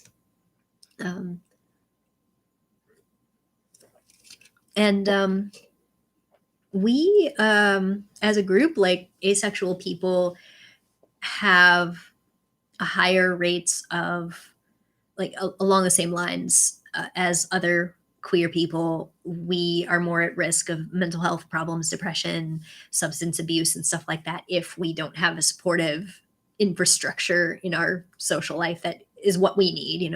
Not everybody has or wants like a whole network of friends, but some of us need it and want it. If we have the support that we desire, then of course we have better prognoses. Is that a word? Prognoses? I can talk. But there are absolutely also lots of reports of, shall I say, coercive issues with, we're more likely to get harassed, attacked over, our sexuality. And for me as a woman, I have so often shared stories about that and been told that's because you're a woman, not because you're asexual. And like, I understand I am both things, and that this compulsory sexuality and this idea that women should be sexually available, and idea that I owe it to people or people feel entitled to my body because I'm a woman. Like, I get that all of that is more attached to my femaleness in a lot of people's minds, but it's not unrelated to me being ace, because I've had that come out for the first time after me talking about being ace. Like, someone tried to kiss me once, and after I said no, and he said, "I'm just trying to help you." Like, what is that? That's straight up like unwanted romantic / sexual interaction because I said I was ace. I mean, I'm sure it's been a lot worse for other people. There's been many accounts of this, and you don't get to just say your asexuality is the least relevant part of you for everyone, and nobody will do that to you. No one will try to do that to you. Intimate partner violence, I mean, all of this stuff is at elevated rates for ace people and or anybody who doesn't or can't have sex. So for any reason. So,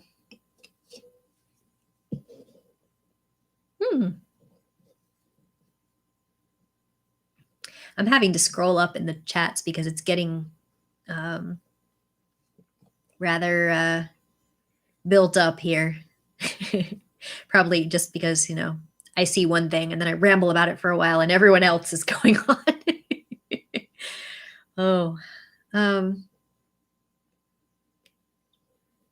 Yeah.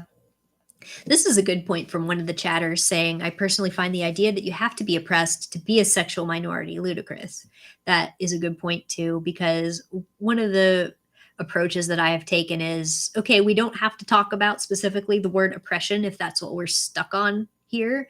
There are definitely even straight up institutional ways that we can prove asexual people have experienced institutional oppression, but whether that has happened is not necessarily relevant in talking about marginalization and feeling like an outsider and having an experience that you're outside of heteronormativity, so you're negatively affected by heteronormativity in similar ways to other queer people, in ways that other non-ace queer people are uniquely able to understand. Honestly, like they would understand some of the struggles that we have, and we would understand theirs in many ways. There are not all that many ways that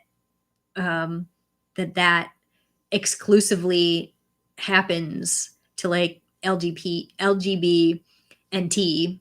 T is kind of a different category where we lump them together a lot, but there's a lot of stuff that happens to people who are T that it doesn't manifest the same for people who are LGB and not T.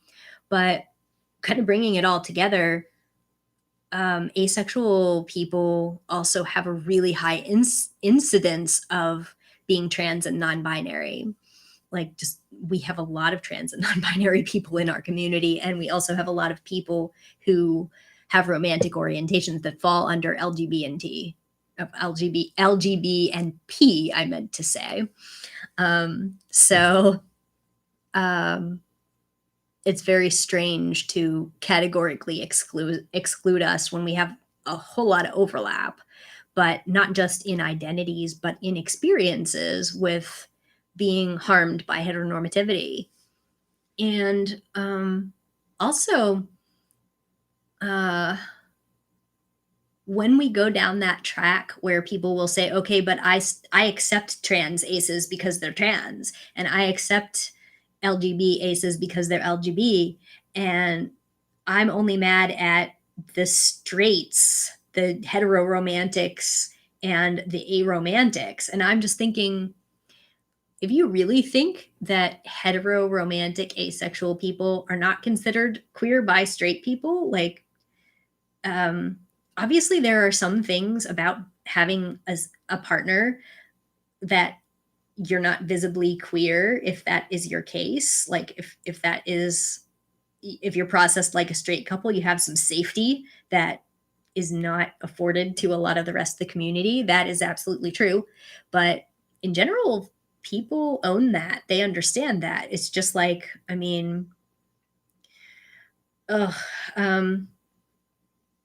it's just like I, as an aromantic person, I've never been seen hand in hand with my same sex partner and, you know, been subjected to the dangers that can entail in some places and in some situations. But I don't know if y'all want to know how many times I've been called a dyke. you know, like how many people have told me that I'm gay anyway, like regardless of having no one that would be mistaken for my partner. Like how queer that is to people who hate queer. You know what I mean? So.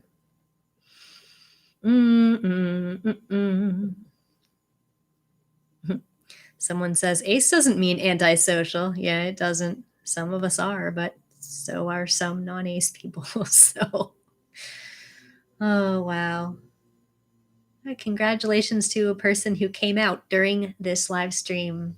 I hope it went well. Oh my gosh, that's so cool. And someone says, who prefers GSRM acronym because of it's shorter and has less room for, does the A stand for ally, gender and sexuality, and romantic minorities? Is that what that stands for? I think it is. I've also heard quilt bag, which is really interesting. But what is that? Queer, undecided, intersex, lesbian, bisexual, ace, and aromantic, and G for gay. But I mean, it still is always going to leave some people out. But that's part of the reason that I like queer, even though it's controversial to some people. Just it's an umbrella term, but some people don't like to use it. I get it. And ace can throw a loud party too. Guilty. My parties aren't that loud though, but except for this year because of the plague, I always have a Halloween party and we play music and we yell, and then we always end up with a small group of geeky people talking about comic books and comic movies. So I guess we are stereotypical in some ways. What else? No.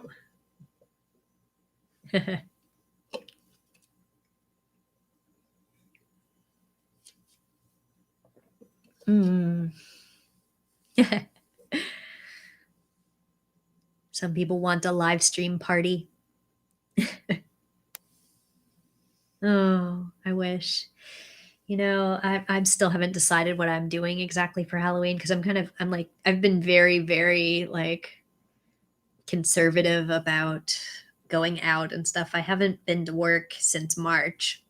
I've had to go into my office a few times, but my boss came and picked me up. Or one time I got a ride with a coworker who was similarly isolated, so I trusted her.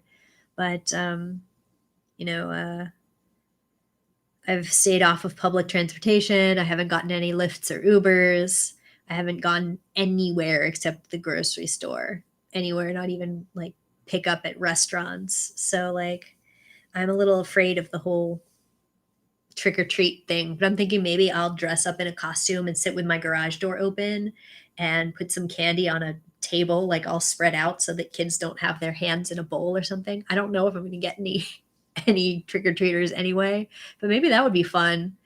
And even if not, like it's still fun to be a weirdo sitting in your garage in a costume, right? And then I could eat all the candy. That might not be great for my food plan though. So, someone is having a Discord Halloween party. Watch scary movies. You're braver than I am. I am scared of scary movies. I'm such a wimp. Oh. So, might be fun to give kids candy anyway.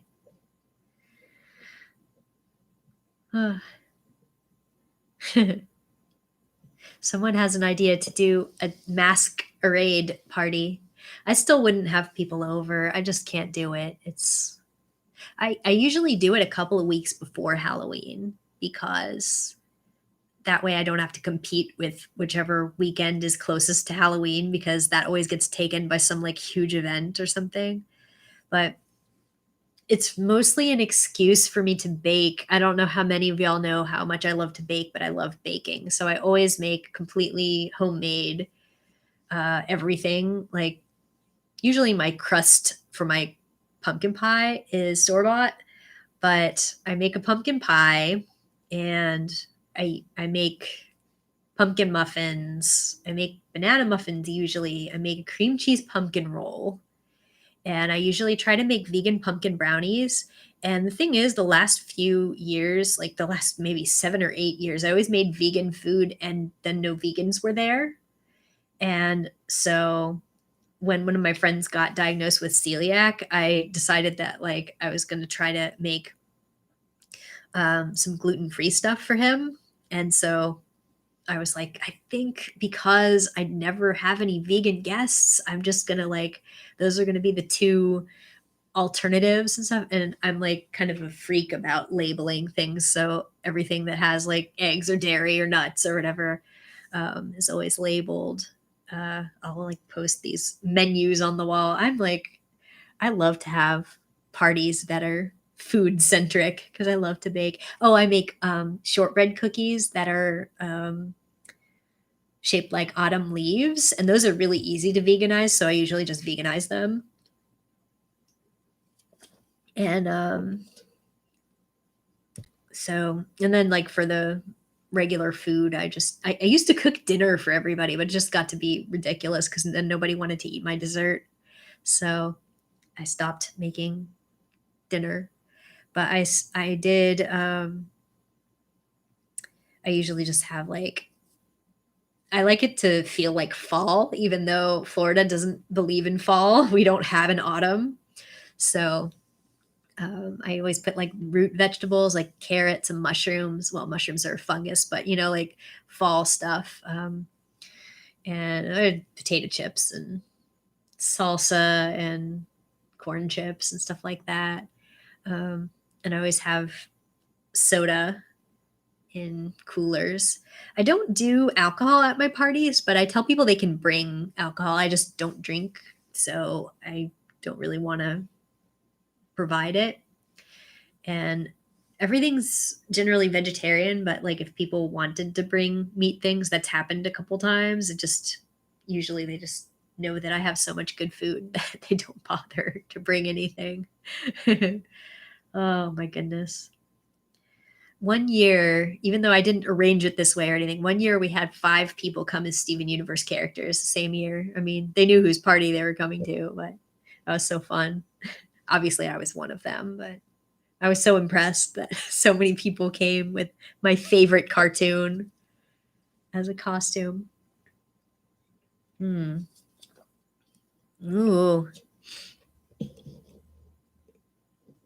Let's see. Plague doctor. People are talking about masks and being a plague doctor. That sounds really cool, y'all.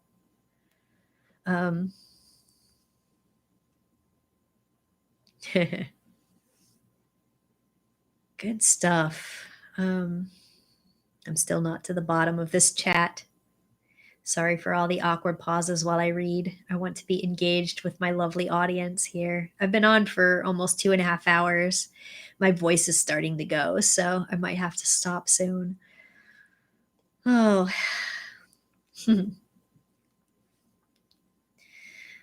Oh. Some people are talking about watching Rocky Horror for Halloween. That is actually a movie that I like. It's not really very horror though.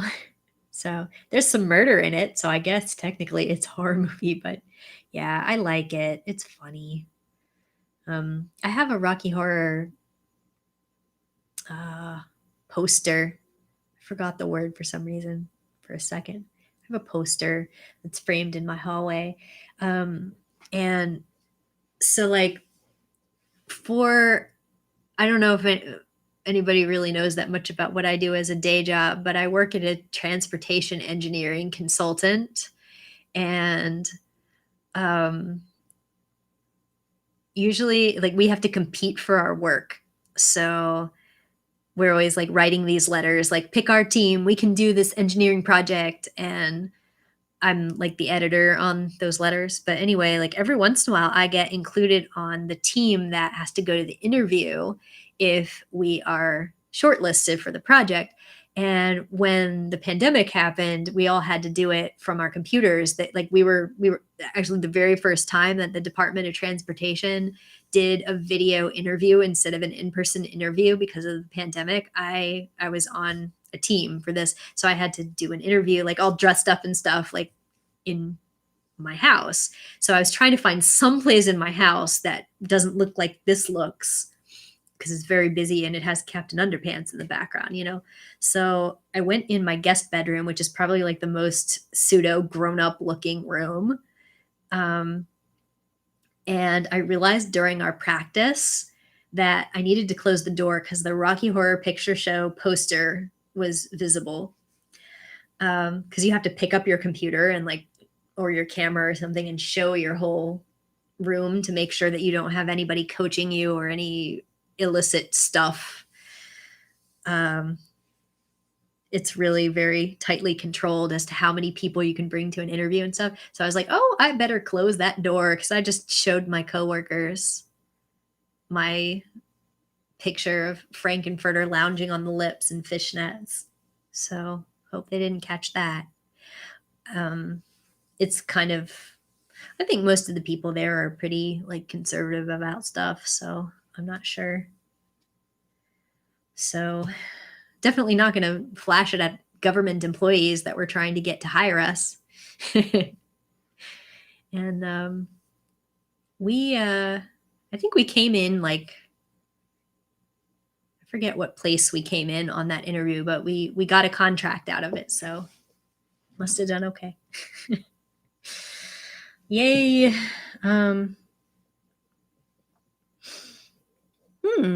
Oh, have a question from someone. How do you guys feel about the topic of representation? Yeah, not sure exactly about the thrust of the question there, but I think representation for people like us who face visibility issues is like really important, but it's hard to do because if an asexual person is asexual, they have to say it, or else it can just look like not yet, or not, or like an avoided issue. It can look like somebody who just doesn't have a partner or something. Whereas there's kind of these shortcuts where if you want to show that someone is heterosexual or is gay, you can put forward a pretty good bet that the person is at least bisexual if they are with, you know, a partner whose gender that you can make an assumption about, even if they don't tell you what their gender or what their sexuality is. You can at least kind of narrow it down to something. Whereas with asexual people, you basically have to say it or have somebody have a conversation that says everything but, like, oh, I've just never been interested in that. It's hard to do right. I've seen some ace representation that, you know, that the character will have a whole arc figuring out their ace stuff. Like, I haven't watched BoJack Horseman yet, but I've heard it's done pretty well, at least as well as anybody else's arc. And I have seen the ace arc in Shortland Street, which was the New Zealand soap opera where there was an asexual character who was like, he didn't know what was wrong with him, and he was dating a woman and he didn't desire her the way that she expected, and he was like, do I need Viagra or what's going on? But he figured out he was asexual, and he went to an ace meetup and everything. Like, there was all kinds of stuff. And I mean, there were some issues with it because they implied that it might have been from having a mom that was like super forthcoming on sexual issues and was very like so sex positive that it weirded her kid out when he was 6 or something like that. Like, that and him being obsessive compulsive was kind of like, okay, maybe they're implying that it's a control issue or a trauma issue or something. But at the same time, some of us can relate to stuff like that. Some of us can say, maybe I wouldn't think this way about sex or sexuality if I hadn't had these particular experiences. They're all part of us. So, hey, you know, it's not entirely unrealistic, but I do think they have to be careful about how they portray us, because there are so few right now that almost any portrayal of us is going to get picked up with stereotypes, you know, if they do anything stereotypical. What else? So I think diversity is kind of the answer, though, that if more TV shows and more books and more movies and more comic books and everything have different kinds of ace characters, then you have more room to have bad examples. You know what I mean? Because right now, a lot of times, desexualized characters or characters who don't have, you know, oh, he doesn't have a girlfriend or whatever, like, makes these characters bad examples, kind of. There just like there are a lot of queer villains, there are a lot of asexual villains, and their asexuality is spotlighted as like evidence that they're messed up, or that this was an early sign that you shouldn't trust them, or they're not human, or they're not able to form social relationships in a way that everybody else in the movie or the TV show expects them to, or something like that. You got to be really careful with stuff like that if you want to have a queer villain, an ace villain. I personally would like to see all representations. Like, I mean, we should be allowed to be villains. Like, villains are sometimes cool, but you really have to work. You have to watch how that stuff comes across, because there aren't enough of us on mainstream media anywhere to safely get away with that, unless you have like a counterexample in your own show, I think.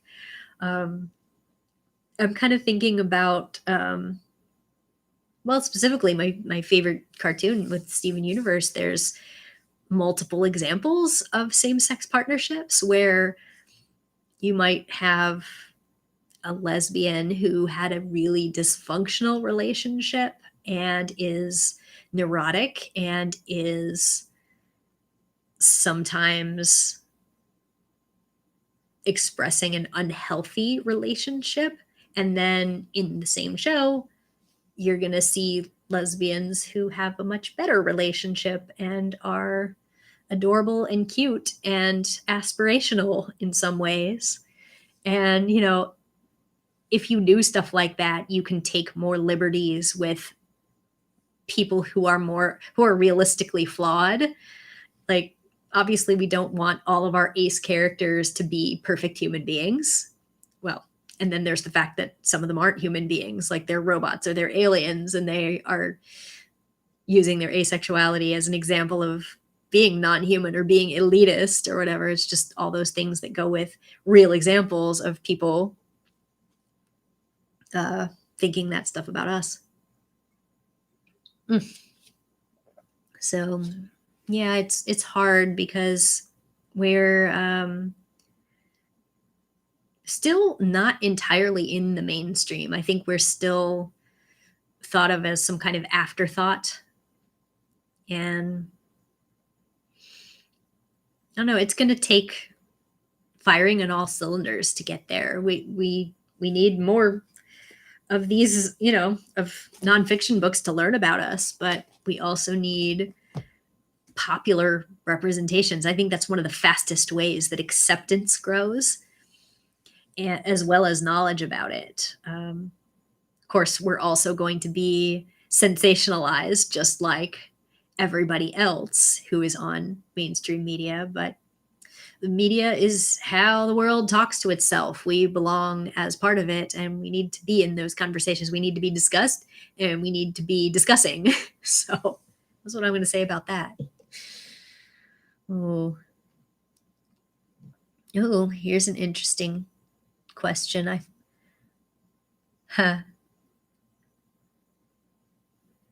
Would you count a character being infantilized or being like an alien or asexual in a plant sort of way as representation? Because I can't tell if that counts. It's complicated because as a person who loves science fiction, I of course want aliens and space people to have my sexuality because I am reading that stuff myself, you know. But like I was saying, it's a double-edged sword because people are already attributing non-human qualities to human asexuals. So it gets a little, a little bit scary because we don't want people to dehumanize us in the real world, and we don't want people to associate asexuality with not really being a part of the real world. We don't want it to be only a fantasy concept, but I want it to be in my fantasy because I love fantasy and I want it to be there too. So I guess it just depends on how it's presented and whether the person being, or whether the character, or whether the space person or whatever is present, whether their asexuality is presented as part of just a consequence of their race or their status as an android or something like that. It's very complicated. It's really complicated. As for infantilization, that is another thing where you'll see innocence and tropes about innocence and childishness associated with both like the shaming of virginity and lack of adult desires and association with being oblivious and things like that. And I mean, some of us can kind of relate to that. Like there are asexual people who will be like, yeah, I prefer children's entertainment pretty much exclusively because it doesn't have sex in it and I like that better and I feel safer. And then other people will say, I am basically indistinguishable from my non-asexual friends in that I like very adult stuff and I make sex jokes and I totally notice when someone is flirting with me. I'm not oblivious, you know? So, I mean, it runs the gamut. It's not, there's not one asexual experience, but yeah, it is sometimes problematic when you see stuff like the 40-year-old virgin, that's not about an asexual person, but that explicitly associates trappings of childhood with his virginity and suggesting that in order to be a fuller human being and to be a fully realized adult, he both has to get rid of some of this stuff and have sex. And I don't know, it's a little bit complicated in the movie itself because it's not totally that, but there is that flavor. Like, and I think a lot of people who went away from that movie after watching it probably still thought of that as, and then he grew up because he had sex and he had a woman in his life. And so he was no longer the 40-year-old virgin and didn't need as many action figures. I don't like that. Yeah. Someone's talking about Animorphs. I love Animorphs. Love Animorphs. There's a new, oh my gosh, there's a new graphic novel of that. It's right off camera. I'll get it.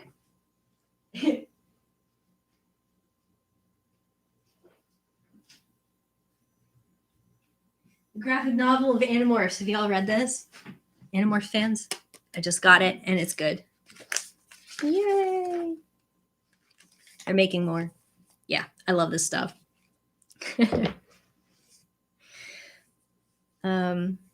Yeah.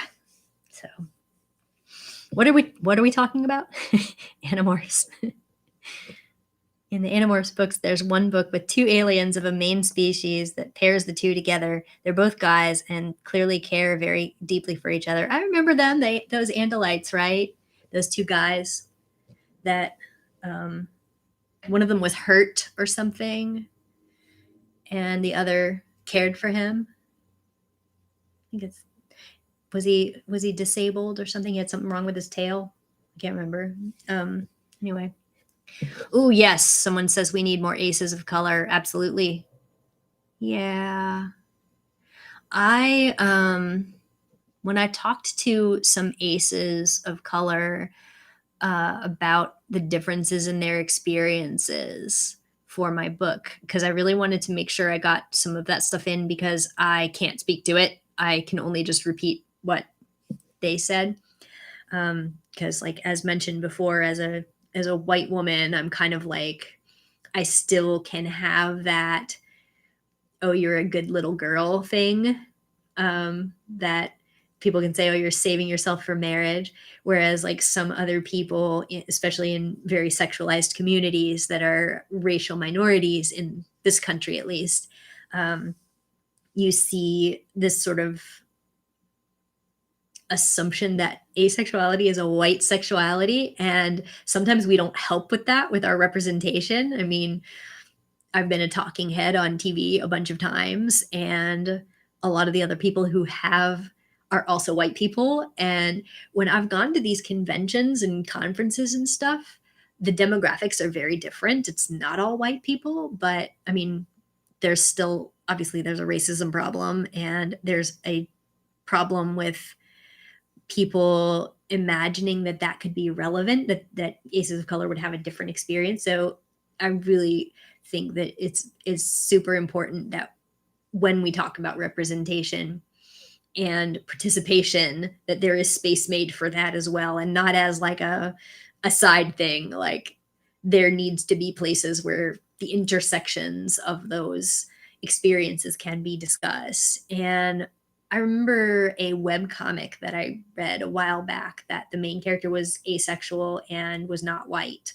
I think he may have been Indian, but now I've forgotten because I didn't read very much of the comic. Not much of it was posted at the time that I started reading it. And then I didn't read very much of it because I think it had some other sort of sex stuff in it that I wasn't that interested in.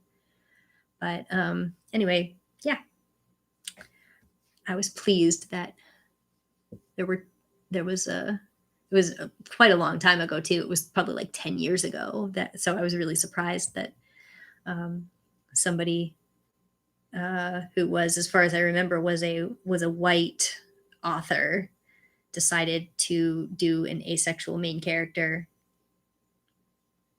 with that intersection. Anyway. Ooh. People are talking about autism. Yeah.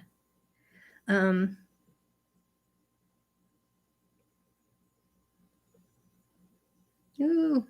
People are excited about that graphic novel. Yeah. Sorry, I'm reading through the comments now.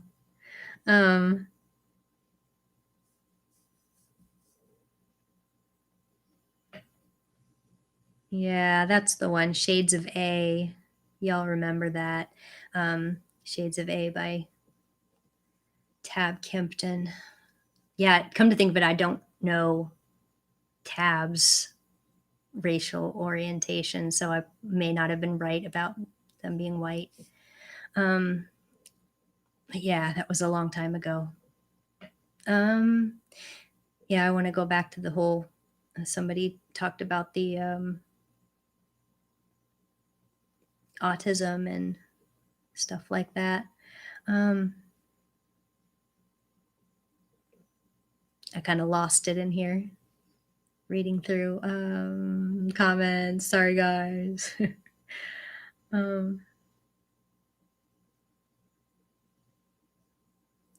Gosh. Yeah, I interviewed some people for my asexuality book about that intersection as well. For autistic aces, sometimes it's really hard because of the obvious issues where all autistic people don't necessarily want to be stereotyped as asexual, and all asexual people don't necessarily want to be stereotyped as autistic, but we have a lot of crossover in reality. And then sometimes if asexual people who are autistic as well, like they're worried about being a stereotype or making anybody look bad. And I'm like, you don't make anybody look bad. You look like you, and that's great. And I still just wish that there was better representation of the diversity of both of those spectra, because I know that there's a lot of misconceptions about both of us, and it can make it hard to be both. And it can also make it hard for people to like say that one of those things is the cause of the other. And some people feel like it is, and some people feel like it's not. And some people feel like the two things are inextricable from each other. I said inextricable without messing that up. I usually mess that word up. So anyway, let's see. All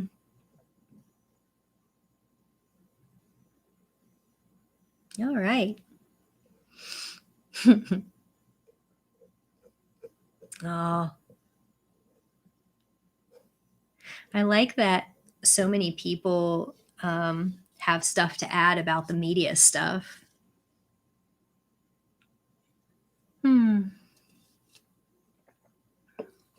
Remember in the Asexual documentary that I was in, they interviewed an autistic ace who said she thought there was something linked in her brain, that the two things might be related, but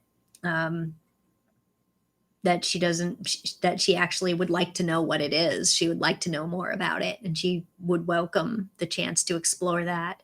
So that was interesting. I don't know if it's still her perspective, but she was getting married in the documentary, and was with someone who was not asexual, but said like, he said, "Oh, I'm not asexual, but I am not particularly sexual," or something like that. I remember him talking about how he likes not having the pressure of having to perform, because she doesn't want it.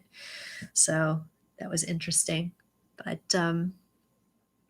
yeah, there was quite a few people in that documentary who had experiences that I could relate to.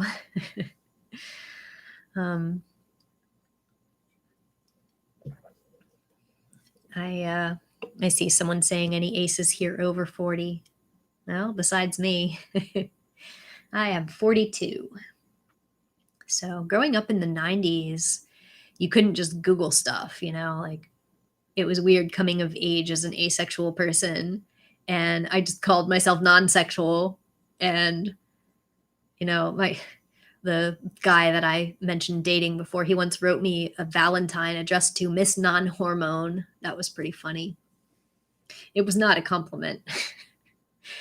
So, yeah, you couldn't just like look up what the hell's going on with me and find other people. I didn't find other people talking about it on the internet until mid 2000s, I guess, like early to mid 2000s. But, I had written my essay, but not that many people had seen it.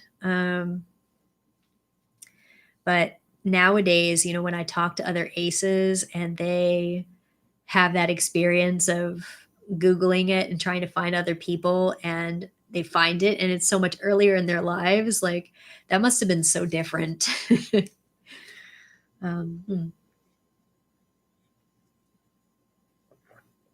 Oh, got quite a few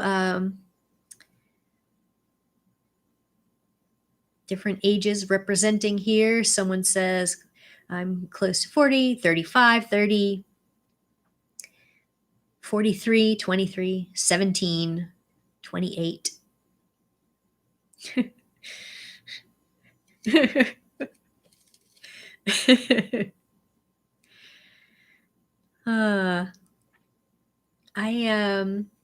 I see someone asking a question here, and we're getting close to 3 hours. So I think after we talk about this, if I can, then I would like to kind of wrap up so I can rest my voice. But and end this at some point. Goodness, it's getting close to 11 o'clock here my time, so I do have to work tomorrow. But someone would like to talk about and saying hopefully it's not too intense for people to talk about this being ace with a sexual partner and the complicated concept of being pressured and coerced. Feel free to weigh in if anyone has any thoughts. And it is called out here that someone is under 18 here, so I don't want to talk too much about like really explicit stuff, considering that we have a possibly younger audience who is not of the age of majority in my country. But to speak to the general, and me specifically having gone through that when I was 17, I haven't had a lot of experiences since college because I don't try to date and I don't present myself as available. But the last time that I was in a relationship was in the late 90s, and I was still in high school, and I was dating somebody that was a year older than me.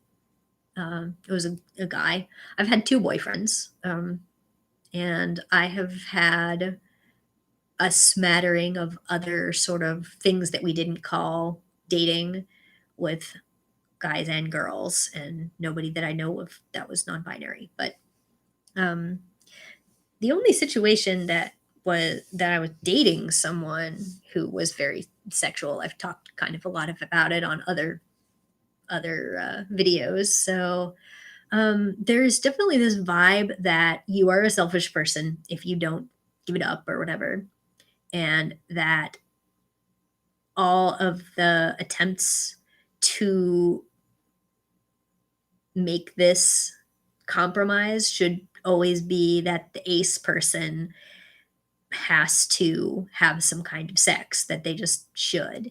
And that is not necessarily the answer. I mean, some of us can't, and some of us would rather not, and some of us don't want to be asked to consider that. And there is not a baseline amount of sex that you are owed in a relationship. Nobody's owed sex ever. And if it's part of your belief system that you do deserve sex and that the person that you choose to be with must be the person who's giving it to you, that is a sex compulsory thing that I really would like to put into a canister and shoot into space, because every aspect of it needs to be consensual, and every aspect of it needs to not be coerced. I do think that it's worth examining, like, are there things that would make your partner happy that you are willing to do, that you may even find joyful, or at least something that you enjoy, that they enjoy it, but it doesn't have to be sex and it doesn't have to be with you. So I have some sections about that in the book that I wrote, where there's talks about like kind of the best that I can do anyway. Weird, I opened right to the spot.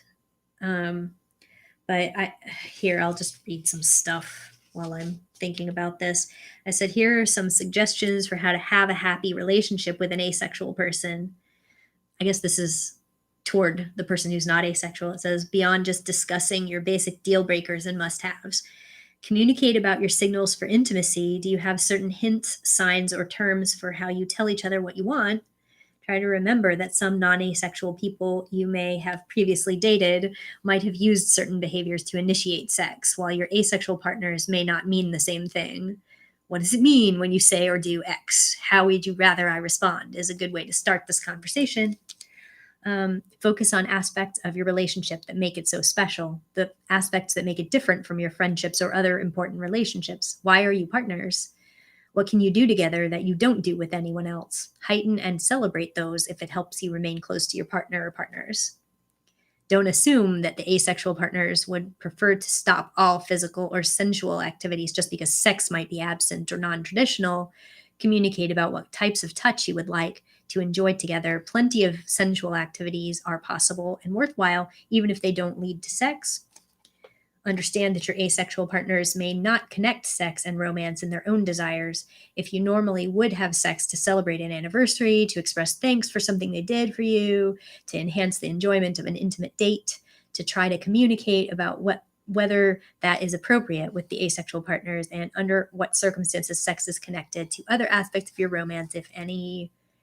Be willing to acknowledge asexuality in conversations about your relationship with third parties if your asexual partners can be comfortable with being out to others, treating this relationship like it's just one more normal way to be intimate with a certain kind of person may be welcomed. Being an open ally is a great way to show support, and it fosters trust. And if sex is still something you and your asexual partners plan to do, ask if they'd be more comfortable with clearly defined days, times, and situations in which sex will take place. Many non-asexual people rely on picking up innuendo or sexual cues, whereas some asexual people might not feel that these cues are actually a signal for sex.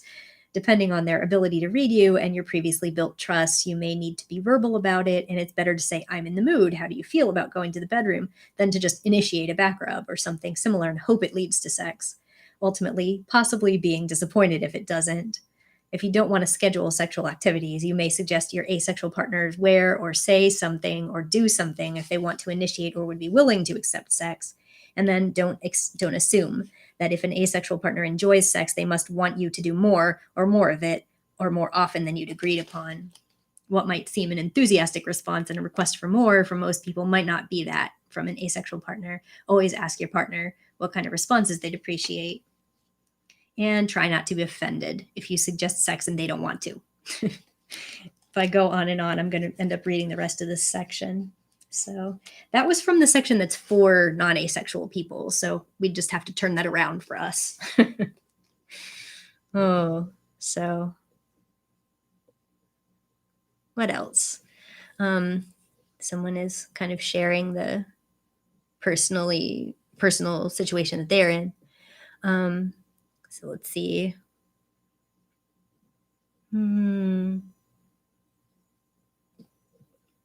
Yeah. It is really hard when some people just don't understand that it's not a given, that it's not just you. They just don't understand when you're saying it's not, I'm not feeling that, and it doesn't mean that I'm not interested in something else or interested in you as a person. It's just, this is not how I express intimacy, and it's kind of screwing things up with how I want to be with you, because the other person should want you to be comfortable. They should care about how you're feeling about it. So yeah. Oh boy. Yeah.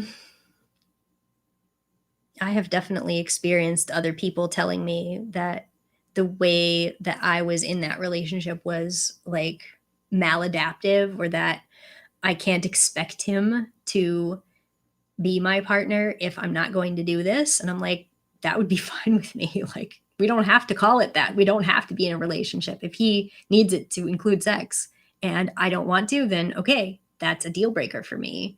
And I'm allowed to break the deal. It doesn't have to be this. But I once had someone really close to me say, you're such a taker, because I would allow him to give me back rubs because I liked the back rubs, and he seemed to think this was a way to like engage in touch with me that I actually did like, and that I wouldn't complain about or that I wouldn't cut him off. And the person who said this to me said, you're such a taker. Why, how come you never give him back anything? And I was really upset about that, because I was just thinking, he enjoys doing this, and this is one of the very few things that I also enjoyed.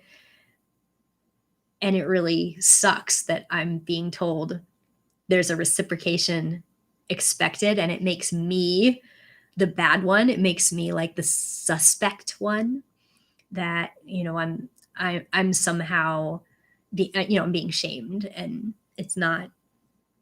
It's we already live in such a sex compulsory society that makes it seem like sex is a given and you're reneging on a deal if you're not giving it. But everybody who is in a two-person relationship is half of that relationship. They are as entitled to satisfaction, which could mean not having sex at all. Like, it's very hard when you really come down to it and find out that your desires are not compatible with the other person. So I don't know. It's like after after I speak in generalities like that, I think I kind of come to a point where uh, I'm not the best person to give relationship advice because I don't like I have a high school um, romance to talk about and nothing past that. And I'm an aromantic person. So um, counseling is a hard thing to recommend as well because so many of them will still say you're the problem. Will say, like, oh, well, you're frigid, or can we give you drugs, or can we give you therapy to, with the end goal that you'll be more sexual. And it's just, yeah, you have to find asexual friendly therapists if you go that route. Um, I don't know. I think that a partner who is in that position where they're not getting as much sex as they would like should also be interested in understanding their partner, you know, that they should be doing some of the work. And if they're not, then that is also a problem. Hmm.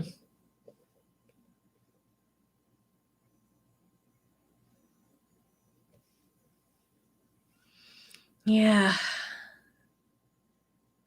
So,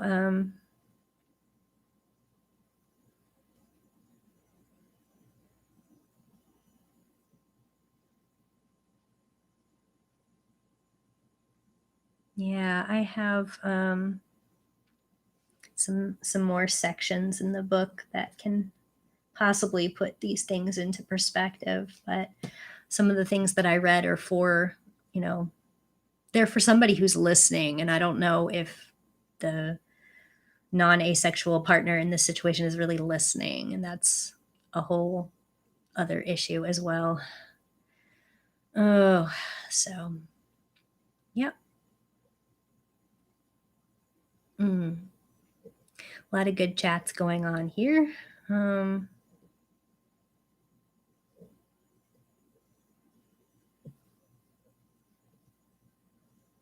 oh boy. Yeah, there's some discussion in the chat as well about people who have a religious focus of on therapy, and that's another problem that I've heard. You know, where especially if you have either counselors or elders in your community, or even like your partner will say that this is a sacred duty, and it's all wrapped up in the expectations of a certain culture, and that can get that like if your belief system says that you are supposed to, like, you know, say if you're in a heterosexual marriage and you're the woman and you're not like you're supposedly not allowed to say no or something, like it's it's absolutely just not a healthy way to have that relationship. So unfortunately there's going to be elders and counselors and people that you want to trust who will back that up, and that's, yeah, that's uncomfortable. So yeah,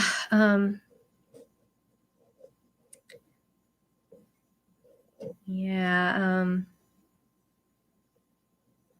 and I think when there are other aspects of your life that are tied up in the other person, especially like this could be just circumstantial, this could be if you're if you have a disability and the person is supporting you and you wouldn't be able to support yourself by yourself, or um, you have children with the person or something like that. There's like there's all these reasons why it's not like I've heard a lot of kind of advice where people say break up, get divorced, it's easier said than done, you know, that kind of stuff. um, but yeah, unfortunately, especially in marriages and partnerships where one person is desiring of less sex or no sex, they're considered the problem child by a lot of people. And the one who desires more sex or expects more sex will they'll have this dynamic where they thought it was perfect when you were unhappy, and they just would rather you not talk about how unhappy you are and just do it. And that is, to say the least, not a healthy way of dealing with a relationship. So um, yeah, that's something that I've seen in the forums occasionally, where someone will find out they're asexual and feel newly empowered in their relationship to refuse sexual relations. And then the partner will be saying, I don't understand. You were fine before. It's like, I wasn't fine before, but I didn't feel empowered to tell you because I thought there's something wrong with me. And um, what you hear a lot of is, everything was fine before you found this out. Everything was okay. And it wasn't. It wasn't ever okay, but they want it to go back to looking like what it was before when you were unhappy. And that's very telling, unfortunately. So, hmm.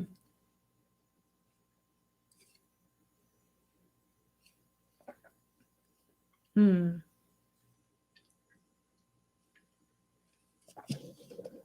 So, I think I'm going to have to end the stream, but I think I'm not sure if the chat gets to continue, but if it doesn't, I'm not going to be mad if discussions continue in the regular comments either. So, but I'm going to have to wrap it up because A, it's 11 o'clock, and B, I need a potty break, y'all. So, but I'm going to end the stream. I'm going to thank everybody that came today. Probably sometime tomorrow, I will follow up with some of those links I promised and possibly respond to anything that comes up before then. Thank you for everybody, all these nice messages that people are saying in the chat too.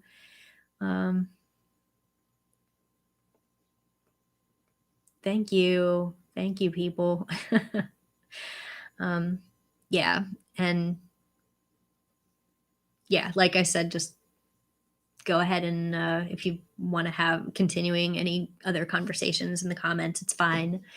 So yeah, and hopefully it'll be nice and smooth it won't have any buffering issues. So yeah, but all of the books I'll name them in the comments, or I mean in the info box, and the zines too. I'll do what I can with the zines.